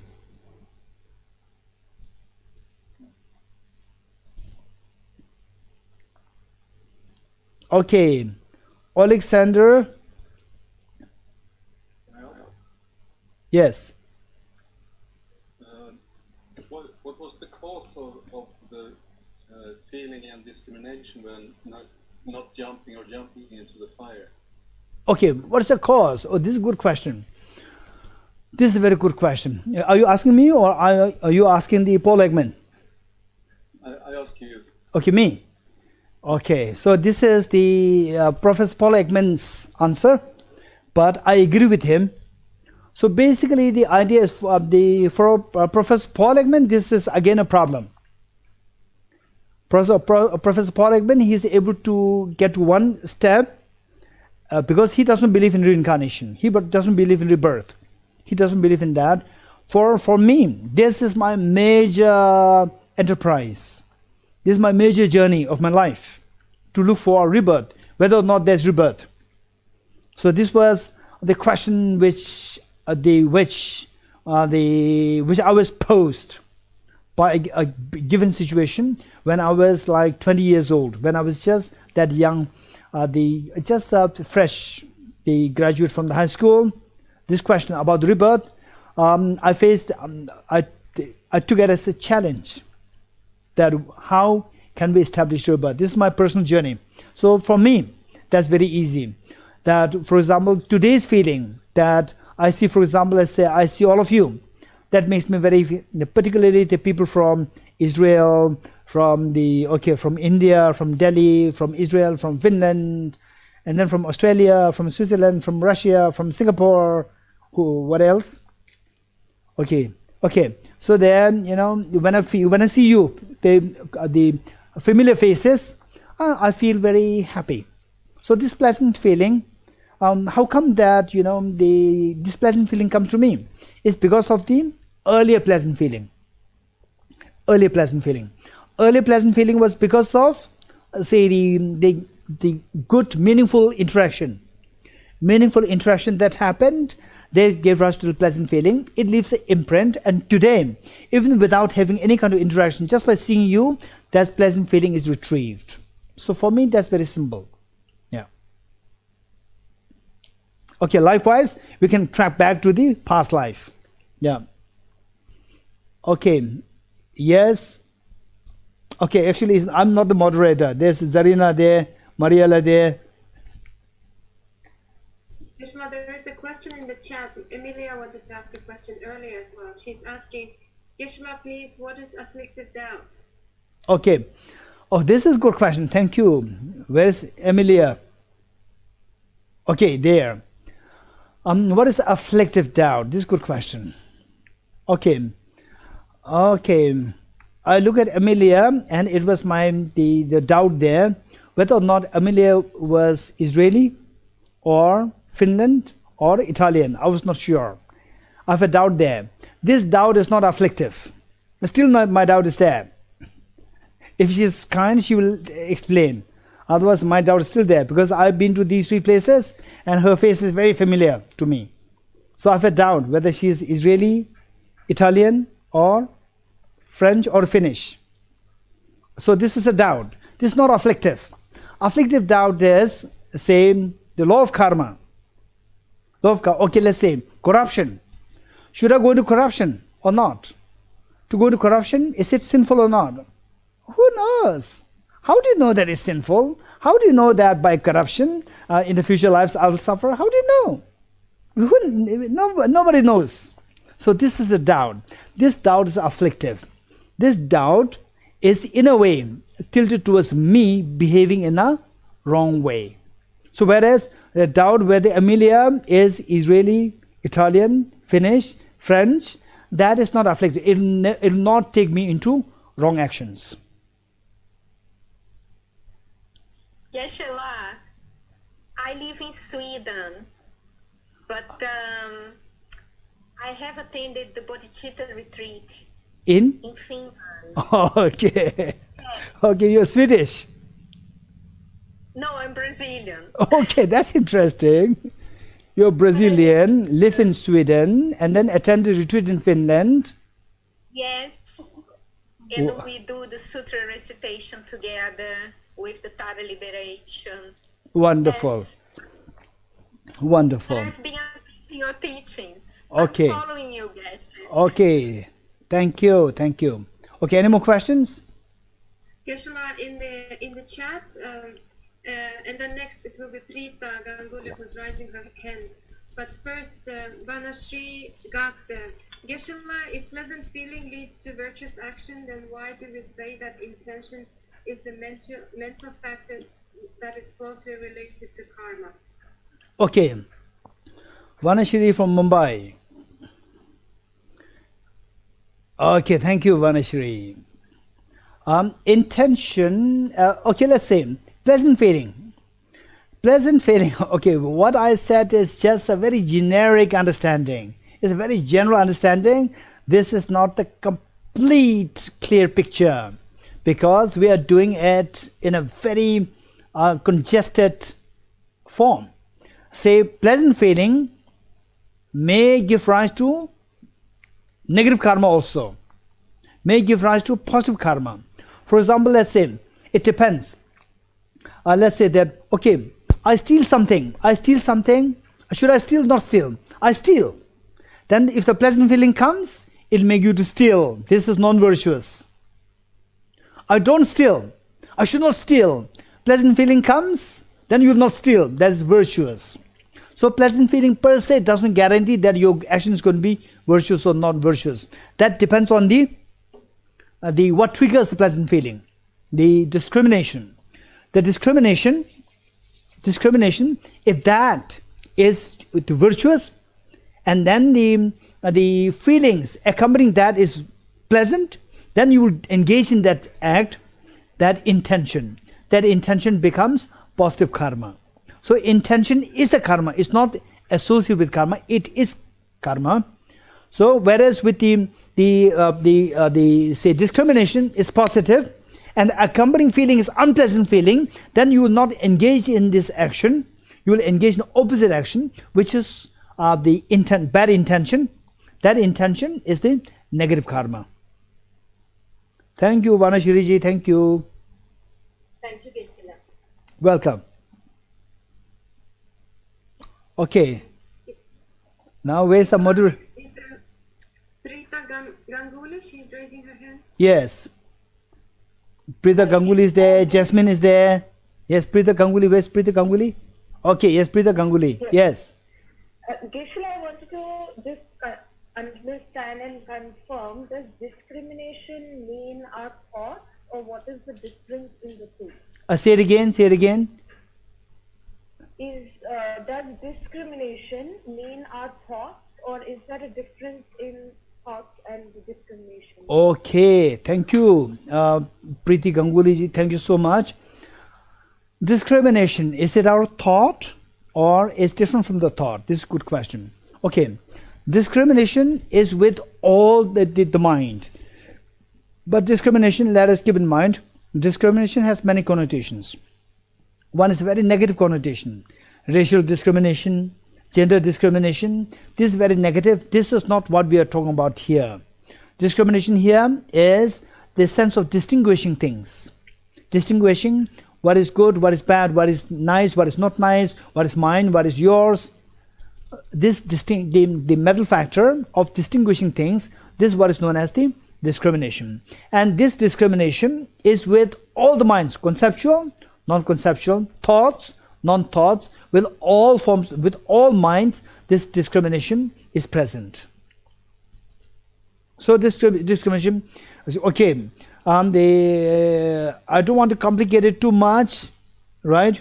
Even your eye consciousness also has a discrimination. Because eye consciousness also is a mind. So it's not always the thought. Thoughts, of course, have the discrimination. It's a very gross discrimination there. Thoughts. What you said is right. Thoughts, they have a very gross discrimination. But all the minds, what degree, that depends. For when you go into coma, the sense of discrimination is so weak, where it becomes a very manifest thought, then it becomes very gross discrimination. Okay, I think there's, who else? Geshe-la, we have Ola Kumawan who is raising his hand, and then Jasmine and Jasmine afterwards. Okay, then we have Pamela there, then we have Alexandra, Shivarif. Okay, yes, Ngawala. Yeah, so Geshe-la, my question is, in a reality, in a real world, how it's very difficult to balance it out, the correct attachment or greed, because I think somehow this afflictive emotion, sometimes I feel that being greedy somehow, it's also to a certain extent is a good, but the problem is that how we able to achieve to know that thing that it's going towards the destructive side, because for me the greed is somehow like a sugar or cholesterol. If it is too low, the body doesn't function. If it is too high, it's a damage to your body. But from the Buddhist psychology, is there any way we can able to find that thin line between the good attachment going towards the self-destructive attachment? Okay, this is a good question.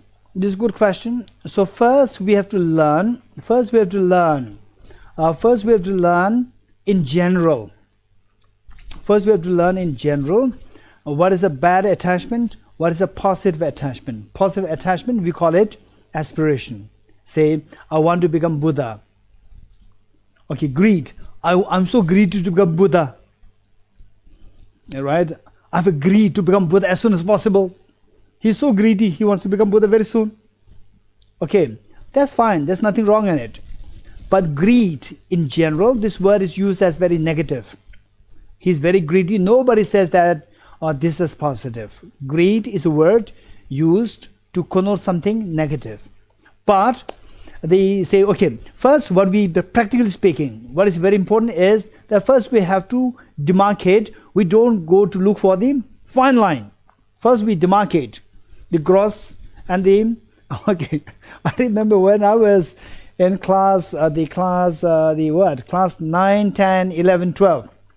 Mathematics teacher, when he was teaching mathematics, okay, I'm not backbiting my mathematics teacher, I really love him.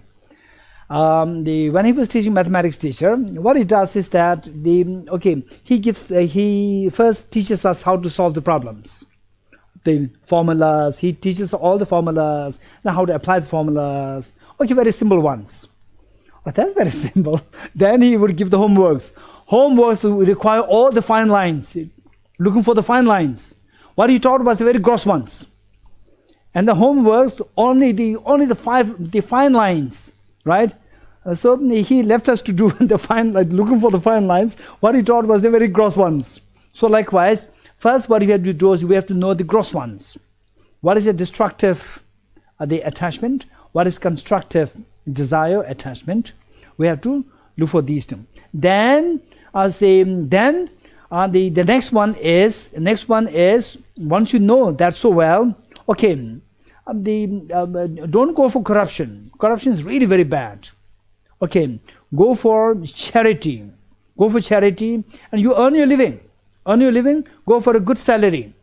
Go for a job where you get a good salary. That's fine. That's perfect. Don't go for corruption. Both are to get you money. But one is corruption, don't do it. One is your decent salary, go for it. So this we have to know, that looking for money per se is not bad. Looking for money by corruption is bad.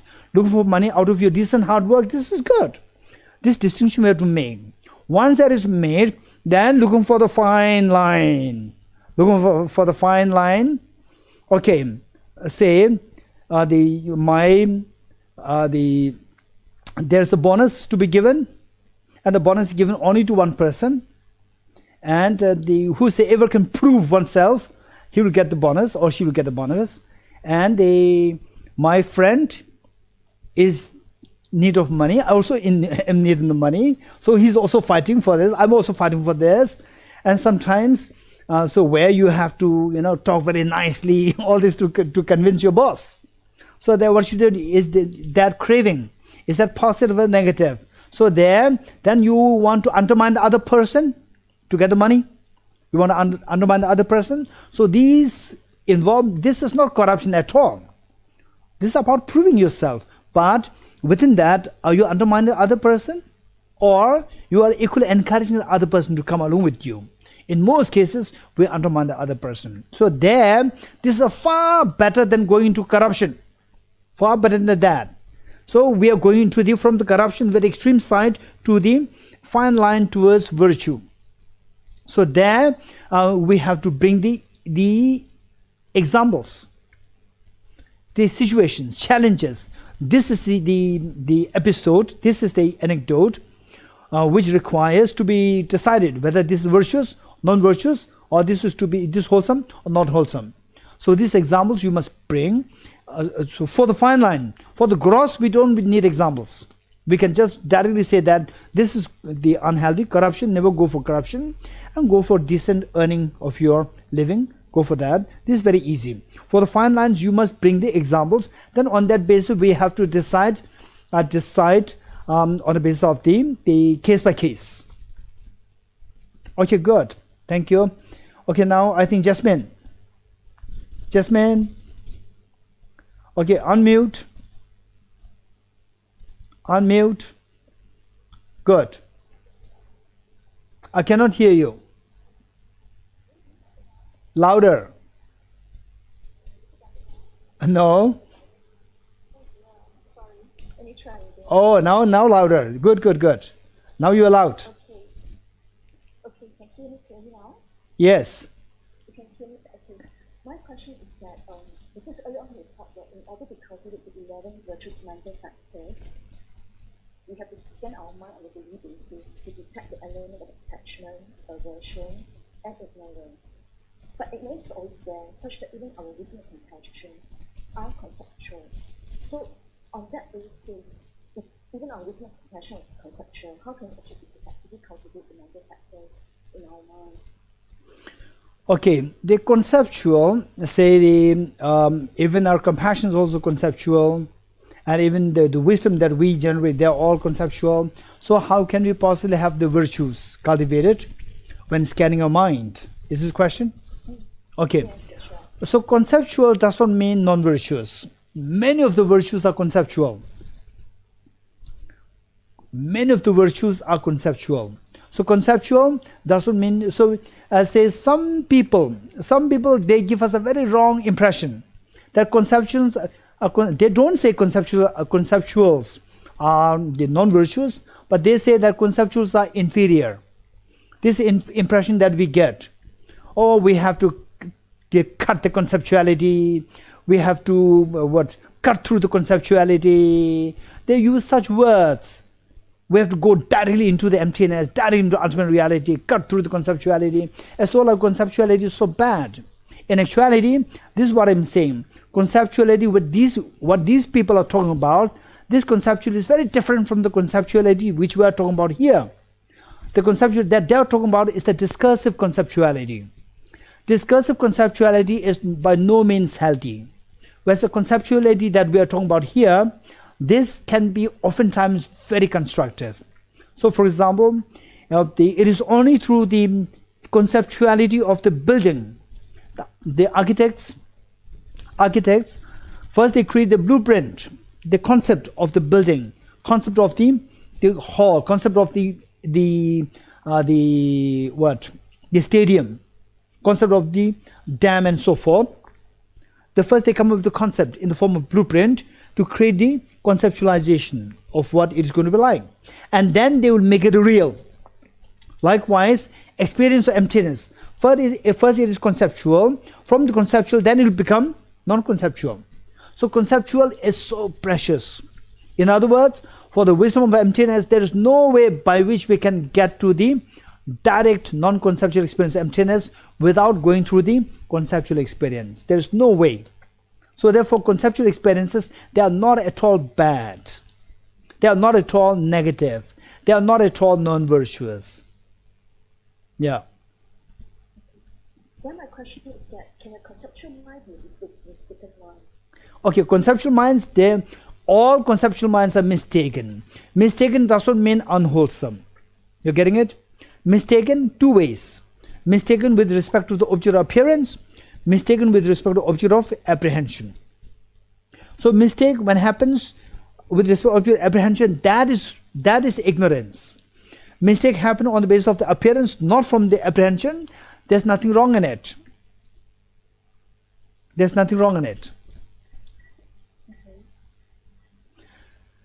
Okay, Pamela.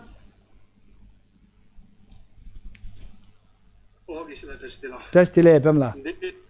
Ngarang chwate gorim ke koya. De gorim koya na shongo gumbe jawa so na shongo jong mampu zu chu jang tong sa pa ja chiwa zu ma shwa ya na ta zu shongo ne gonjum chi ya ge shongo lukso de shi chimu de mek.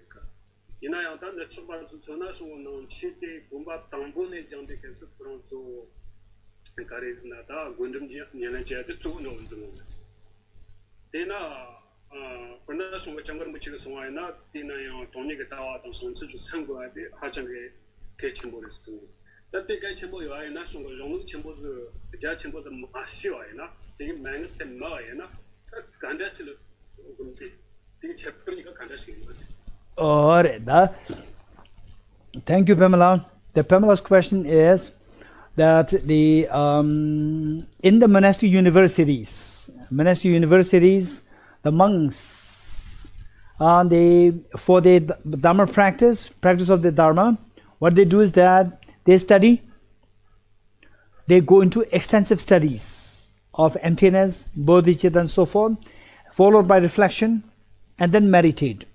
Whereas nowadays in the Western context, the extensive study and reflection is lacking. So people directly go into meditation. So His Holiness the Dalai Lama always encourages people to practice bodhicitta and the wisdom of emptiness. So for the wisdom of emptiness, bodhicitta, without extensive studies, how can one possibly practice these two? So this question. This is a very, very important question, and in fact we all have to keep this in mind. In fact, it is for this reason that Tibet House, we deliberately introduce what is known as the Nalanda Studies. Nalanda Master's Course, 4 years, and Nalanda Diploma Course, 1 year, as a preparation of preparing the students to go into Nalanda Master's Course. So this is something which is, what Pamela said, is extremely pertinent, extremely relevant to all of us, that while we work on the practice of Dharma, meditation and so forth, it is equally very important not to compromise with the extensive studies and reflection of the extensive texts, like for the wisdom of emptiness, like Nagarjuna's text, Acharya Chandragiri's text, for the bodhicitta, like the great text of Arya Sangha, then Lama Tsongkhapa's text, then the Zapadu Rinpoche's text, then the Thabul Haji Rinpoche's Gambuba's text. So we cannot really compromise the study of these in order for the bodhicitta practice and the practice of wisdom of emptiness. So these are so important. All of us, we should not forget this. We should not miss going for more extensive studies of these texts, wisdom of emptiness and bodhicitta. So this is very relevant question. Otherwise, we go into the practice, then at one point, you may feel that it's so mechanical, you cannot progress any further. This is a danger that we are bound to face with if we don't go into the extensive studies. Okay, this is a great reminder for us from Pamela. Thank you so much, Pamela. Okay, now the Zarina, who's next? Geshe-la, there is a question in the chat. Yes. From Narayan Hari Haran. Okay. Which is the most important text on understanding the mind? Is it the Abhidharma Kosha? Okay, this is a good question. In fact, what I would say is that Abhidharma Kosha, it deals with the mind extensively, and also the Abhidharma Kosha is good, and then there is Abhidharma Samuchaya. Abhidharma Kosha is by the younger brother, Acharya Vasubandhu, and Abhidharma Samuchaya, the compendium of Abhidharma, by the elder brother, Arya Sangha. So both are very good for the study of this psychology. Okay, there are two questions there, one by Alexander and the other one is Bertil. Yes, Alexander? Okay, we cannot hear. Alexander, we cannot hear you. No, I cannot hear you. Geshe-la, can you hear me? Okay, yes. Yes, hello. So I just want to tell this Tibet House multimedia coordinator who is harassing me because I have now access through my private account that this is Maria from Tara Liberation Study Group. Please do believe me.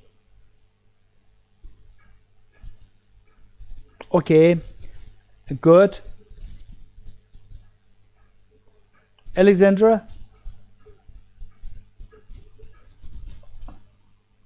Okay, Alexander. It's a very low sound. Okay, I cannot hear. No, we cannot hear you. Okay. How about writing in the chat? Okay, yes, in the chat. You can write in the chat. Meanwhile, let's Bertil. I wonder about the feeling as mental factor, and it's omnipresent, and affective function is activated by cognitive function. How does that fit? Okay, say it again. The feeling is the affective. The feeling as mental factor is omnipresent, Mm-hmm. and the affective function is activated by cognitive function. No, this is what we learned. What is your question or your comment? It sounds like feeling is not involved in the cognitive function, but it's omnipresent as mental function. Okay, let us keep in mind that the way I presented the 5 omnipresent mental factors, most of you might have got the impression that these 5 are sequential. The reality is that these 5 are not sequential, these 5 are simultaneous. Let us not forget this. So therefore I said that how I explain this is going to be very coherent, it can be very convincing. Meanwhile, keep in mind that they are all simultaneous, they are not sequential, right? 1. Number 2 is that all minds, whether it's conceptual, whether it's non-conceptual, whether it's mental consciousness, sensory consciousness, all minds should necessarily have these 5. Now, what is affective? What is cognitive? What is affective? What is cognitive? Okay, in a loose sense, we see that, in loose sense, how I explain it, we can see that the discrimination, number 3, discrimination, that is like the cognitive, and then the intention, which is driven by the feeling, intention to make your mind move, that is affective, but even that is not the exhaustive understanding. Affective and cognitive, in the Buddhist parlance, is about the views and the non-views, the method and the wisdom. Wisdom is the cognitive thought process, and the method is the affective thought processes. And for the afflictions, for non-virtuous minds, say the views are the cognitive thought processes, and the non-views, they are the affective thought processes. This is the distinction that we have to make in a technical sense. Thank you very much. Welcome. Okay, what about Alexander? Hello, Gisela. Okay, yes. Yes, can you hear now? Yes. Okay, I changed the phone. So I have a question. You mentioned about attachment in 2 different ways. So at first you said about attachment that could be virtuous and non-virtuous, and that virtuous attachment could be like if you think about Buddha, or to become a Buddha, or to think to benefit somebody, to help somebody. And in second time you mentioned about that if it's voluntary or involuntary is happening in your mind, like you're disturbed by something. So if it's like virtuous, in virtuous case, if it's happening involuntarily in your mind that you're thinking to benefit somebody, or if you're thinking about to become, to be a Buddha, so it's same. Could be it's becoming unvirtuous, or how it could be represented. Okay, this is a very good question. Thank you. The question, if I may summarize it, it is like, say, at one point what I said is that involuntary pull is attachment, afflictive. Involuntary push is aversion. If that is the case, then Alexander is applying this to the attachment to the Buddhahood. So virtues. Some virtues can be involuntarily coming within you, right? Somebody says that, "Oh, Alexander, you must go to this the class." Okay, online the class of Buddhist psychology. No, I have other things. No, you must go there. Okay, you come here, and then, so this is involuntary. But I know that you came voluntarily. I know that. I'm just joking. So involuntary, somebody comes here, and then, okay, so there the person learns something. So that this, they say the involuntary engagement virtue, is that virtue or not? Is that attachment or not? Is that afflictive attachment or not? This question. Yes, no, Alexander? Not really. Not really, Like, for okay. example, if I'm trying to do something, like for example, I'm trying to do one practice and it's another thing coming to my mind without my intention to think about it in that moment. Okay, let's say you are practicing bodhicitta. You are practicing bodhicitta, and while you are practicing bodhicitta, the Buddha image comes, right? Or you are practicing emptiness, meditation emptiness, and the emptiness, the Buddha image should not come. Buddha image should dissolve rather than, come. So Buddha image comes, it's very auspicious, right? So that involuntary comes to you. So is that virtuous, non-virtuous? Is this your question? Yes. Okay. So yes. So there, this is a good question. So there it is said that when you are meditating on emptiness, or when you are meditating on something else, very specifically on a particular topic, which is not to do with the Buddha image, and suddenly the Buddha image comes to you, this is not really healthy. This is the advice. This is not healthy. So therefore, whereas for somebody like ordinary people like us, you do a practice and Buddha image comes, this is very auspicious. For somebody who is very specialized in the meditation, for them, when they meditate on single-pointedly on the breath and the Buddha image comes there, it's a distraction. It's a distraction. It is not non-virtuous, but it's a distraction. Now your question is, because this involuntary comes, is this non-virtuous or is it still virtue, this question?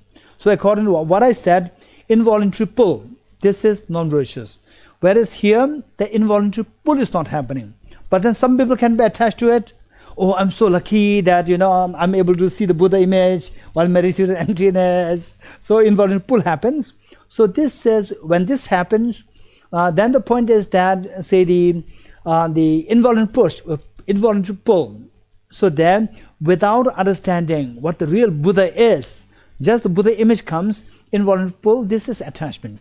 Whereas if you know what the Buddha is, Buddha's quality, perfect knowledge, perfect love, and perfect power, knowing these qualities, then the Buddha image comes, and then you feel attached to it by reflecting on the qualities. By the qualities coming to your mind, this is incredibly virtuous mind. So there, what happens is that although initially it comes to you involuntarily, once it came to you, then you voluntarily reflect on the meanings. So fast, though it may not be slow, it may be so fast. So we see that the first part, it involuntarily comes. This is not really affliction as such. It's not really like your attachment. Attachment. Okay, let's say that something comes to your mind like this, and your mind feeling attached to these two are different. For example, say I usually don't like chocolates, and somebody shows chocolate like this, I don't care. You're getting it? This is not involuntary pull. Simply because something comes to your mind doesn't mean that it's involuntary pull. Involuntary pull means you have there's initiative from inside that you go there. That is involuntary pull. Okay, Gorilla.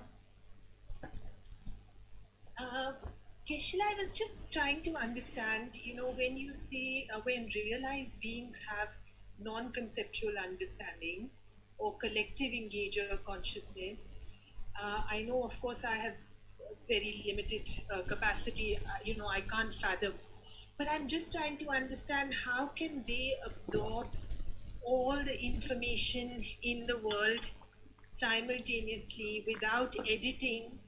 As a photographer, for me, it seems like it would be thousands of images without, how do they absorb, and just how does that process? I'm just trying to... Okay, so Gorilla, first thing that you have to do is that you have to look for those, people who have a photographic memory. Right? Before you go to the Buddha, you go to these people who have photographic memory, and you take this person, this is literally what is done. You take this person to look at the whole city in the aeroplane or in the helicopter. They are shown the whole city for 10 minutes. After that, the person is given the whole building, the wall as a sheet. Wall of the building as a sheet to describe all the details of what he saw. You wouldn't believe that this person could really write every detail, all the number of the windows of each of the buildings. The person will draw everything there. It doesn't, this is not Buddha. Right? So photographic memories, it was amazing. That's amazing. One, now for the enlightened beings, for example, when they see this, so for us, even, it's not necessary for the enlightened. Even for us, when I show this flower to you, so your eye consciousness, it engages with this flower in a collective engagement. Your eye consciousness engaged with this in the form of collective engaging mind. All the information that is there, it is not registered. All the information there is being perceived by your eyes.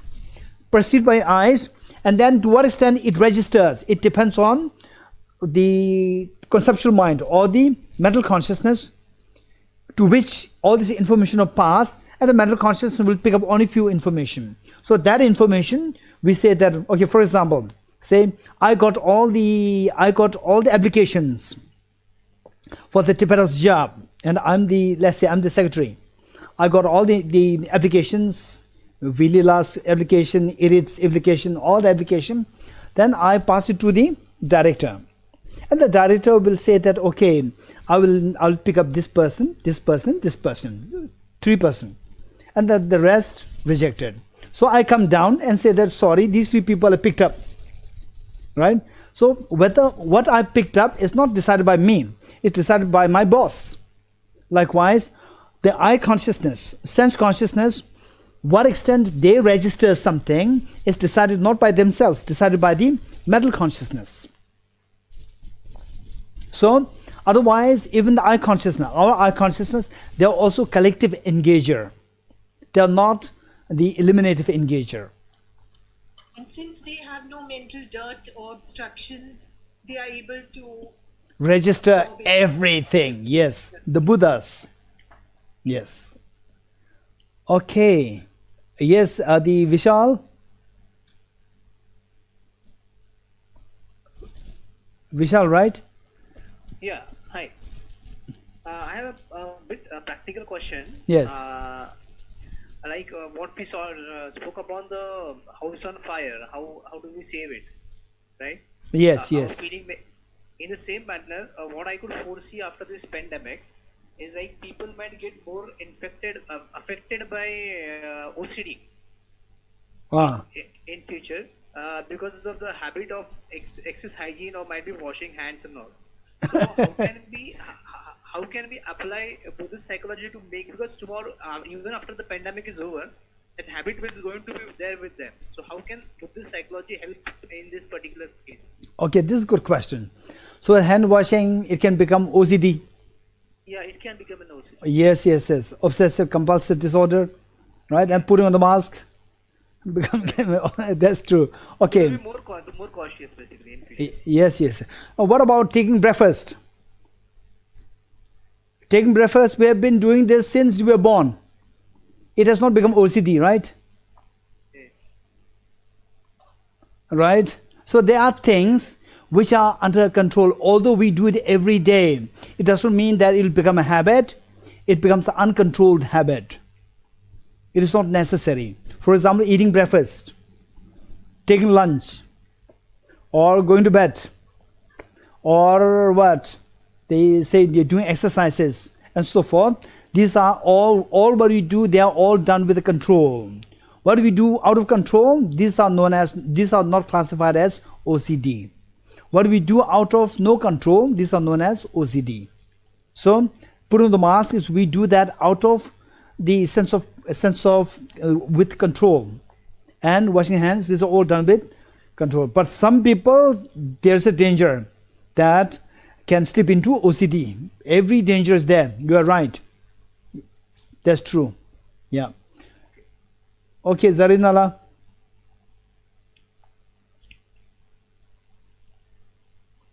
Krishna, Maria is also here. So. Mariela.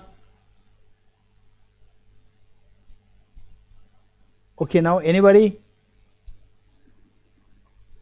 Okay. Mariela is the one there. Yes.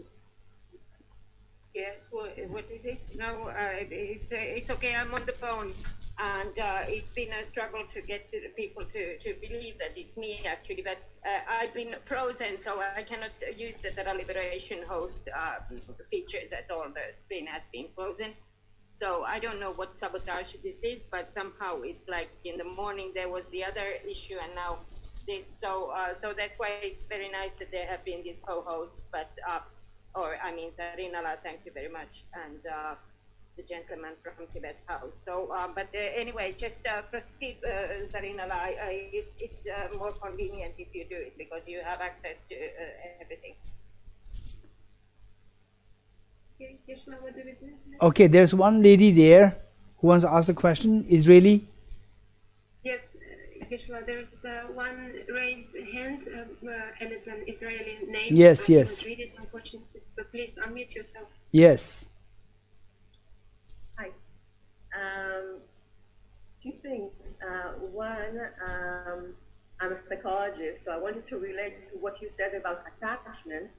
I'm a clinical psychologist and developmental psychologist, and in clinical development psychology, we speak about two kinds of attachment. We study it research-wise.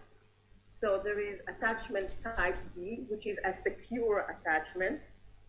And then there are an insecure attachment, which we call either type A, C, or D, but they're all insecure. So in a way, it is also related. I thought, wow, even developmental psychology research-wise, it's different, but it's pretty much speaking about something that is similar to the notion of kinds of attachment. Wonderful. So we study it empirically, and we see it even in one-year-old babies. They might have either secure or insecure attachment, and we classify is it B, or if not, is it A, C, or D. So this is That's one thing amazing. Wonderful, wonderful. So there are types of the attachment there, secure and insecure attachment. Yeah. It goes back to a researcher called John Bowlby, and then Mary Ainsworth, and it was then studied throughout the world, and the whole field of developmental psychology still study it. The kind of attachment actually defines the well-being of your development as a grown-up. So I think the concept of attachment is cutting through, the thinking, both in the developmental research as well as what you introduced us so kindly. So wonderful. Thank you for that. Thank And my question is actually the continuation of yesterday's question. I thought I understood, and now I'm confused. So if you could kindly clarify, I'll be thankful. Yesterday, I'm very interested with compassion, the notion of compassion as a psychologist, a clinical psychologist, and as a person. And I asked Geshe if compassion is more cognitive or affective, and I heard, maybe mistakenly, that it is affective. Yes, it is effective. Yes, it is. So what I understand is that some affective entities or phenomena are mental, conceptual, affective. So compassion is mental, conceptual, affective. Compassion is a mental consciousness plus conceptual consciousness, and it falls under the category of affective mental factors. Because it does experience something different than happiness or joy, compassion. It has a different... That's true. In fact, we are talking about the causal and the resultant state. Happiness, joy, they are the resultant states. And the compassion is the causal state. Causal state which drives you into happiness, which drives you into joy. This is amazing. You could see the nuance there. Happiness and joy is slightly different from compassion. Happiness and joy, there is, some exuberance there, but compassion is slightly different. You are feeling it. That is known as the nuance. This is very precious. So this compassion takes you to the resultant state. Happiness and joy, they fall under the category of the result, and compassion falls in the category of the cause, but itself is also caused by other causes. But if you are to classify these two in different forms, joy, happiness, they are from the result aspect of the resultant state, and the compassion is a causal state to push you into happiness and joy. And do you make a difference, because it also feels different to me, between empathy and compassion? It's very different. Empathy and compassion is very different. So in fact, if you study the Buddhist psychology, particularly about the compassion, on that area of compassion, whole genre of compassion, that practice of bodhicitta, for example, let's say that they say remembering all beings as one's mothers, then remembering their kindness, then they repaying their kindness, and then seeing beings in the light of great affection. Then you go to the, say, when you see the pain of these beings to whom you love so much, pain, then you empathize. This empathy will take you to compassion. This compassion will take you to the altruism. Altruism will take you to bodhicitta. These are all the steps very clearly explicated in this genre of bodhicitta practice. Yeah, empathy and compassion, these two are different. So empathy is like a cause for compassion. Exactly. Yes. Yeah. Empathy is more like a spontaneous. The compassion is that the act of, I will take the responsibility. May you be free from suffering. I could feel the pain, so may you be free from suffering. Who will do it? I will do it. This is altruism. So these are the steps. Okay, good. Thank you. Okay, Zarinala, we will stop here with the dedication prayer. Okay. So we have one more session tomorrow. We will turn to the dedication prayer. (288).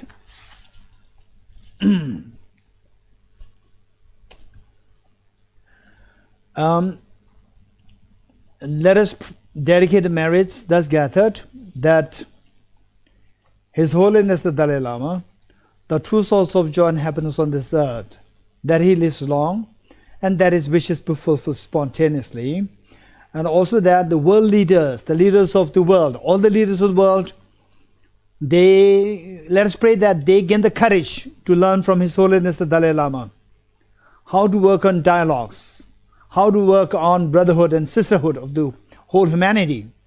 Let us pray that this happens. Let us pray that the people who died to the coronavirus, people who are being badly affected by the coronavirus in every the form, may they come back, may they recover as soon as possible. Those who died may take good rebirth and meet with the dharma of bodhicitta and wisdom of emptiness, and others in the hospital, may they recover from the illness so soon. And then may the fear which pervades the whole world because of the coronavirus, may this fear subside by soon developing the vaccine and the medication for the coronavirus, and after the human trials are completed. And let us pray that all the great learning centers of the different traditions, Sakya, Kakyu, Nyingma, Gelug, and the Chinese tradition, Theravada tradition, may all these learning centers thrive in the activity of study, reflection, meditation of the bodhicitta, wisdom of emptiness. May all the Buddhist centers, such as Tara Liberation Center, may they thrive in the activities of disseminating this teaching of compassion, this teaching of wisdom for all the beings. And may each one of you, through your concerted effort, be able to soon see the dawn of the wisdom of emptiness and bodhicitta within you, so that each one of you will become such a the guiding force and the guiding light to liberate all other beings from the fears of samsara. And may the teaching on bodhicitta, may the teaching on the wisdom of emptiness, may the study of the Buddhist psychology, may the study of the ontological reality thrive in the minds of all dim ascension beings. With this in mind, I'll say these stanzas, and if you have this book with you, well and good. If not, just listen to this and see if you can reflect on the meanings as I recite these. In the land encircled by snow mountains, you are the source of all happiness and good. All-powerful Chenrezig Tenzin Gyatso, please remain until samsara ends. Just as the brave Manjushri and Samadhi too realize things as they are, also I dedicate all these merits in the best way that I may follow their perfect examples.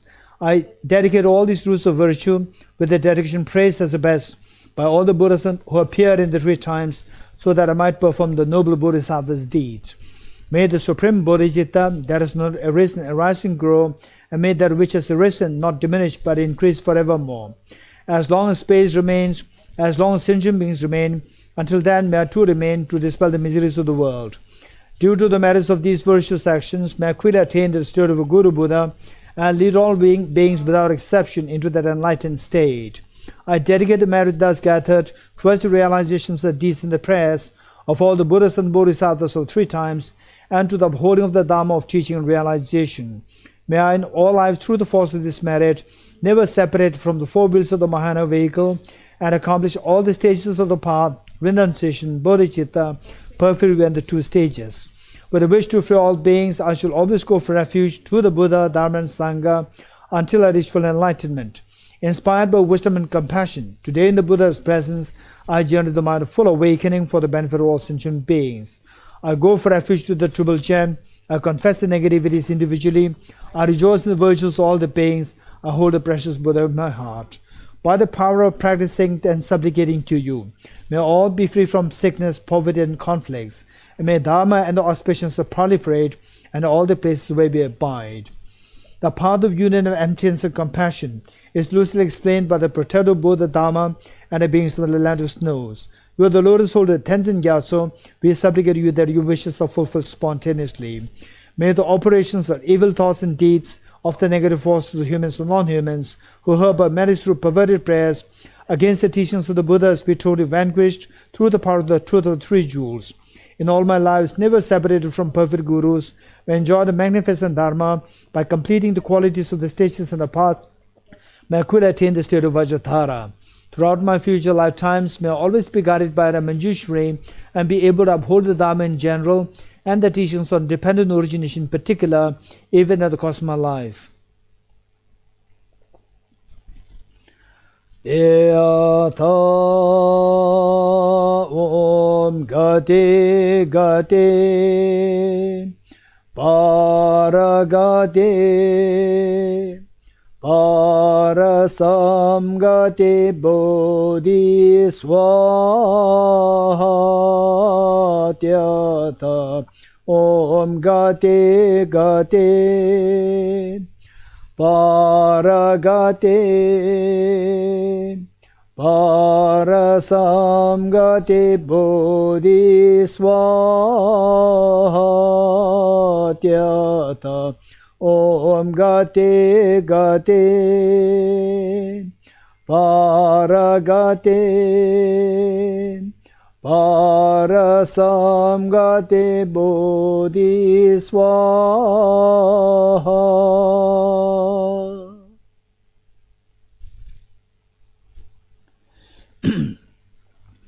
Okay, thank you. Thank you, Mariela. Thank you so much, Mariela. Thank you, Zarina. And thank you, each and every one of you. Thank you, each and every one of you. Lasso. Pamela Testile.